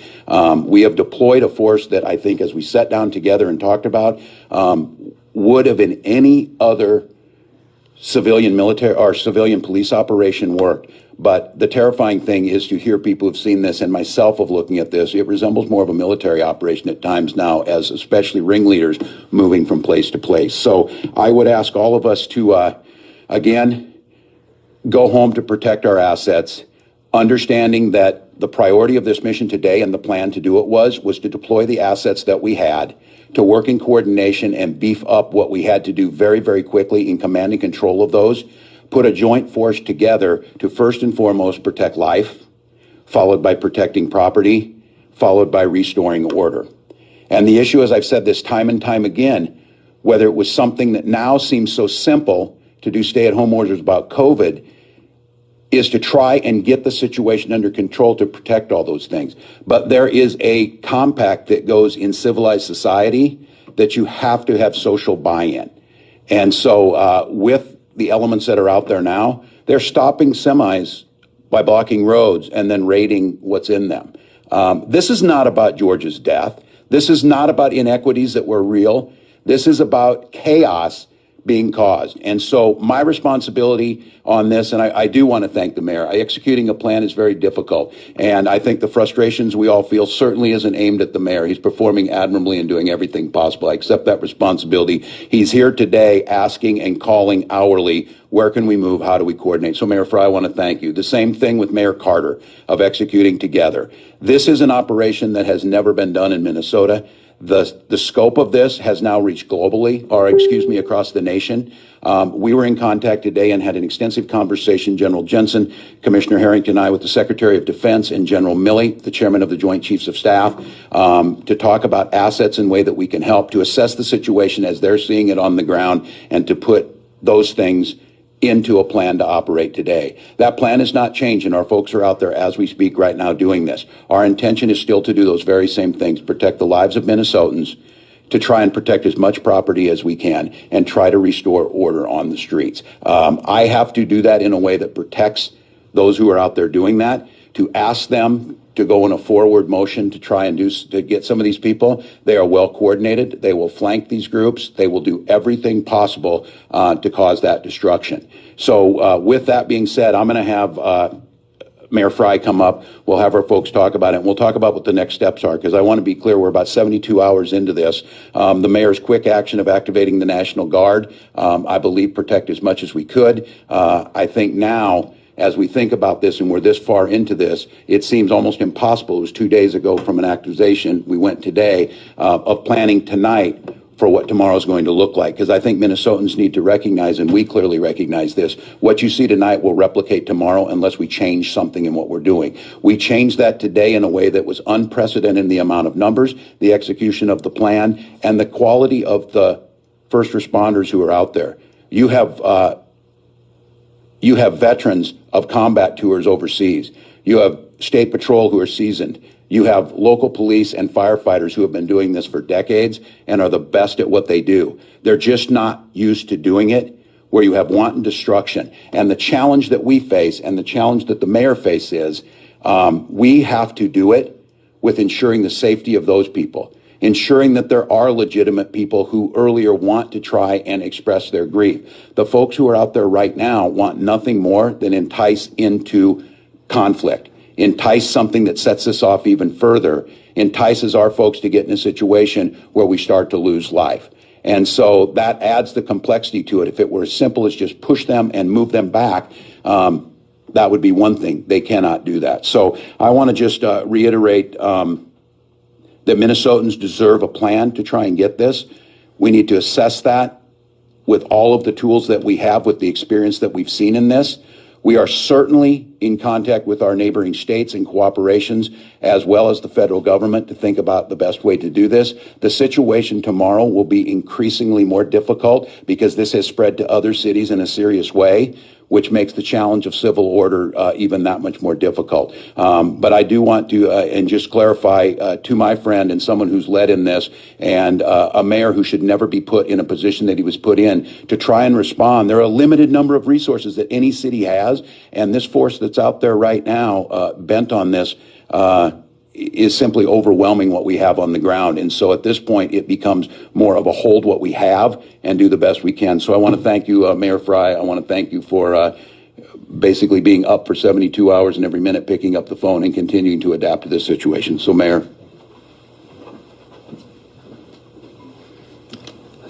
Thank you, Governor, and thank you for the command and control today and the partnership. Minneapolis, I know you are reeling. Due to lack of sleep and heartbreak for seeing the events over the last couple of days, I'm reeling too. We as a city are so much more than this. We as a city can be so much better than this. There is no honor in burning down your city. There is no pride in looting local businesses that have become institutions of a neighborhood. These are institutions that people are counting on, especially during a time of pandemic. They're counting on grocery stores to get food. They're counting on pharmacies to get medicine. They're counting on their local bank to get cash. If you care about your community, you got to put this to an end. It needs to stop. You're not getting back at the police officer that tragically killed George Floyd by looting a town. You're not getting back at anybody. If you have a friend or a family member that is out right now, call them, tell them to come home. It is not safe. It is not right. If we care about our city, let's do the right thing now. We are doing absolutely everything we can. Our firefighters are hauling around the city, putting out fires as quickly as they possibly can. Our police officers are doing everything to secure corridors, to make sure that the looting stops, and to try and prevent these necessary precincts which are so essential to safety. Right now, Chief Arredondo and Chief Friedel are in Minneapolis doing everything they possibly can. As I said in the beginning, I am reeling. And I know each and every one of you is too. Let's do right by our city. Let's do right by our communities. And let's put ourselves in a position 5 and 10 years from now where we look back at this day and we recognize that this was the point where we decided to make a change. I know in my heart that we can do it because I know in my heart that Minneapolis is everything that we believe it to be. Thank you. Thank you, Mayor. John. Commissioner John Harrington, the Minnesota Department of Public Safety.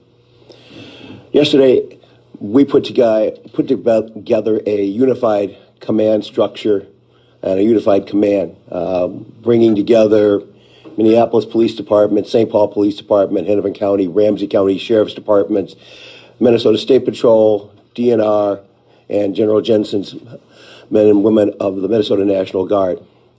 We created a plan that brought together one of the largest civil police forces that we have ever seen in the state of Minnesota, larger, frankly, than we had for the Republican National Convention even, with well in excess of 2,500 officers total committed to the effort of keeping the peace. We had a very clear mission. The governor was crystal clear, and the mayors have been crystal clear that our mission was to keep the peace, to maintain order, and to stop lawless behavior. By 8 o'clock last night, we began to see that we were going to have to operate on multiple different fronts of criminal behavior, with reports from St. Paul that they were actively engaged, reports that we had individuals that were breaching the Minnesota freeways around 35W, that we had crowds of in excess of 2,000 in the Lake Street area east of Hiawatha, crowds of hundreds in the area of Nicollet and Lake Street, and crowds of 1,000 or more in downtown. We reassessed the assets that we had, the personnel that we had, and redeployed to try and be as many of those as we could be at. But we recognize that we simply did not, even with the numbers that I'm talking about, have enough officers and personnel to meet all of those missions safely and successfully. We picked missions based on our capacity, and those missions focused on downtown off of Nicollet, and also focused on the 5th Precinct area of Nicollet and Lake. We continue to hold our critical infrastructures around other places that we believed through good intel that were being targeted and would have been destroyed, and we have continued to hold those places of critical infrastructure even as we speak. At the Nicollet and Lake area, our mobile field forces were able to rally around that area. They were able to disperse a crowd and make what I'm told is in the neighborhood of about 50 arrests.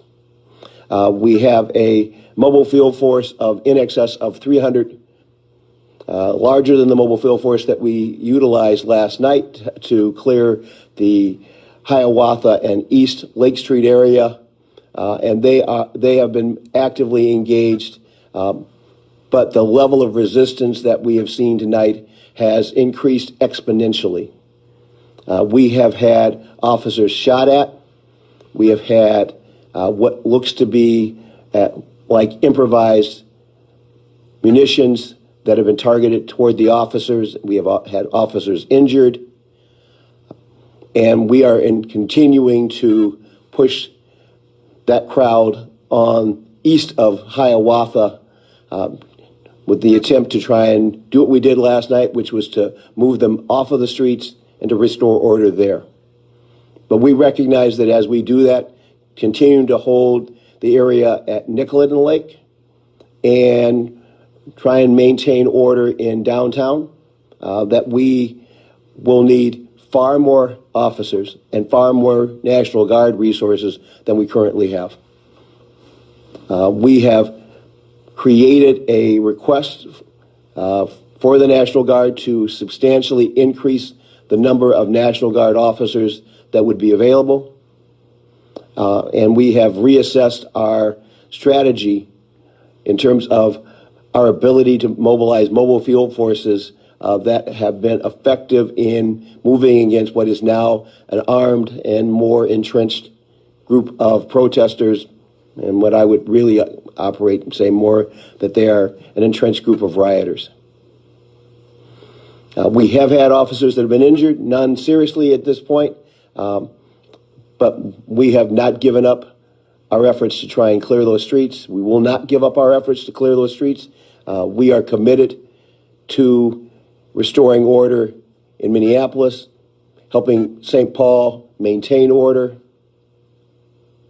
And we're getting ready for what will be one of the largest crowds that we have ever heard, and we recognize that we will be at the center of a not just statewide event, not just a national event, but what is now looking to be like an international event tomorrow in that same area that we're holding right now in the area around Nicollet Lake.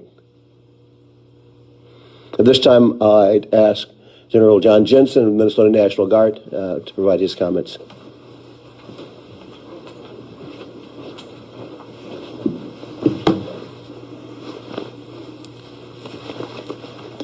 Good morning, Major General John Jensen. I'm the Adjutant General of the Minnesota National Guard. Just very quickly, I'd like to cover some quick operations that we are involved in currently in Minneapolis.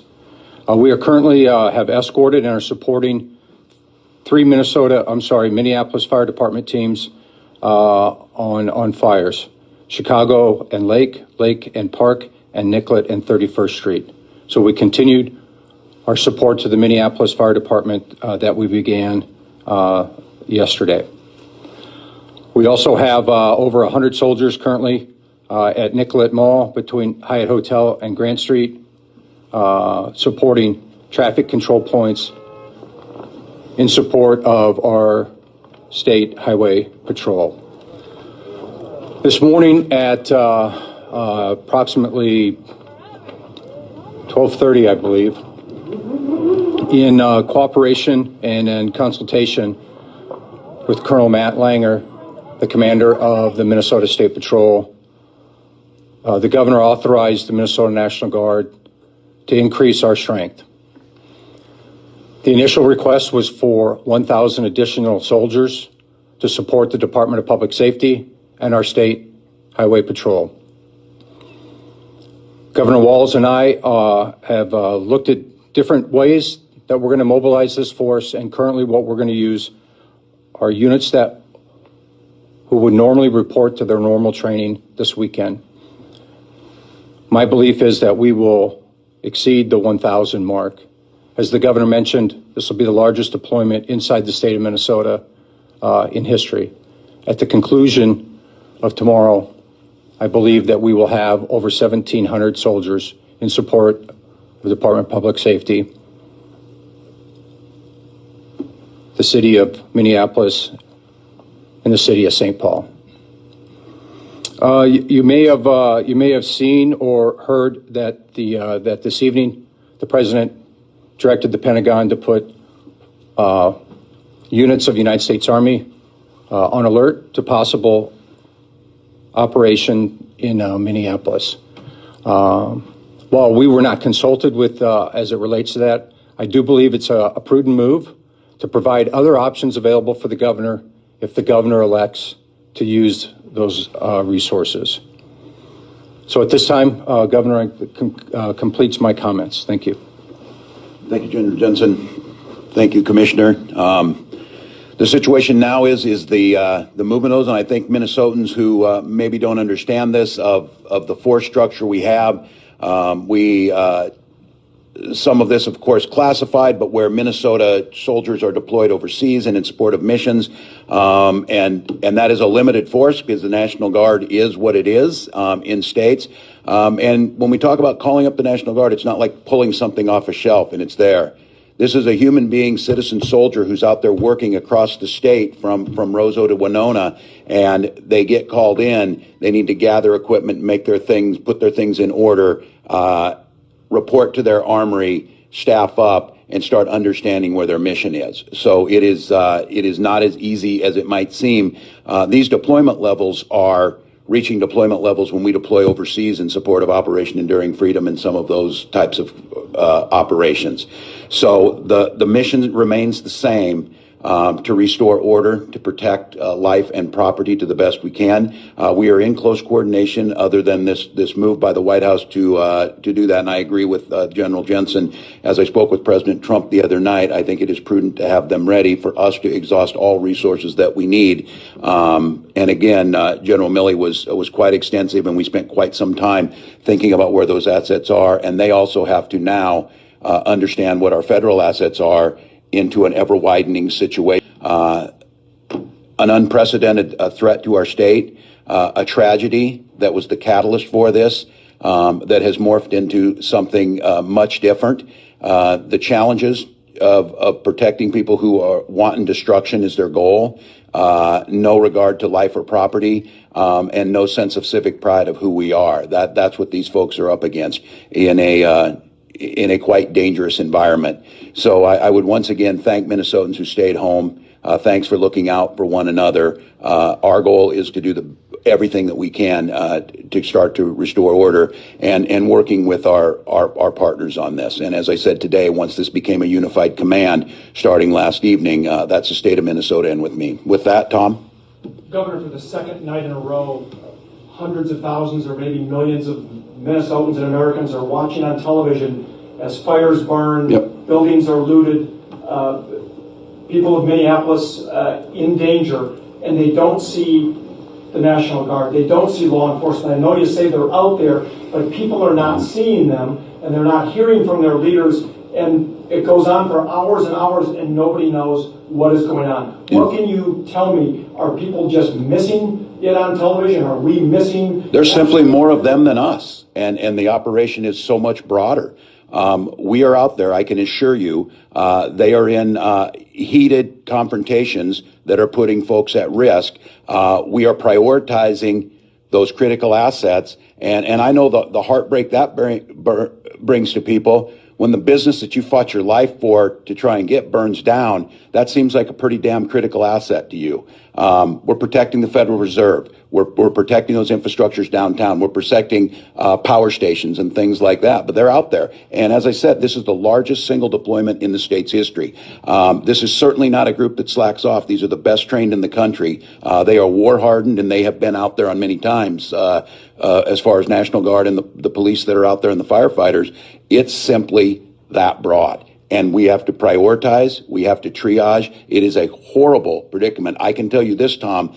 I want every one of those fires put out immediately. I wished it would not happen. We're trying to use all the tools that we had.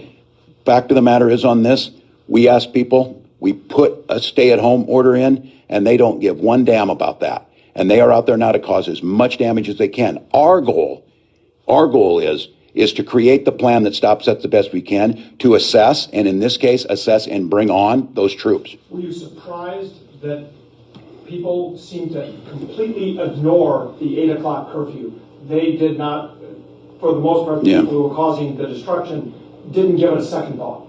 I don't know if surprised. I'm deeply disappointed. I think when you do one of these things, the assessment is the folks who are truly grieving and the folks who have been pent up and wanted to get outside, and there was a sense of somewhat excitement about it when it wasn't there. Our thought is those folks that there would not be casual observers on this. The number who are now here and are continuing to grow here is pretty staggering. So I deeply disappointed. I don't know if surprised, but it's pretty shocking to me, the number that didn't do anything. And I think anytime you do one of these things, you have to be careful that that's not a catalyst in itself. Oh, I'm going to break the curfew because that gives me something to do with that. I talked about this morning. The minute I put someone out there, I mean, these are folks that have made credible threats that the FBI is on of targeting a National Guard soldier and wanting to find glory in killing one of our citizen soldiers. That's the type of person that's out there right now. And that.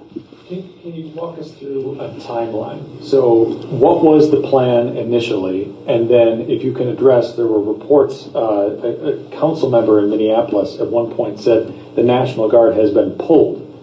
That's untrue. Was the Guard ever redirected, Sure. backed out? Can you explain from the initial plan what then happened? Yeah, and I'll have General Jensen on this. This is a battle plan of what goes, and most of you know it would be great to execute it perfectly if the folks you were doing against did exactly what you wanted. But the minute you do it, everything changes. And with that goal that was out there and with the sheer numbers that got out there, they have to make real-time movements. And I think this idea that the National Guard is nowhere, they're not back, they are fully engaged the entire time. It is so broad, it is stretched across such a broad area. So General Jensen, you can talk about it.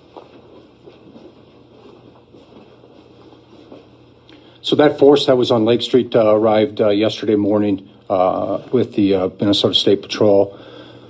They secured their location throughout the day. This evening, in support of the State Patrol, they continued their operations. There came a point this evening where the recommendation from the police officers that they were in direct support of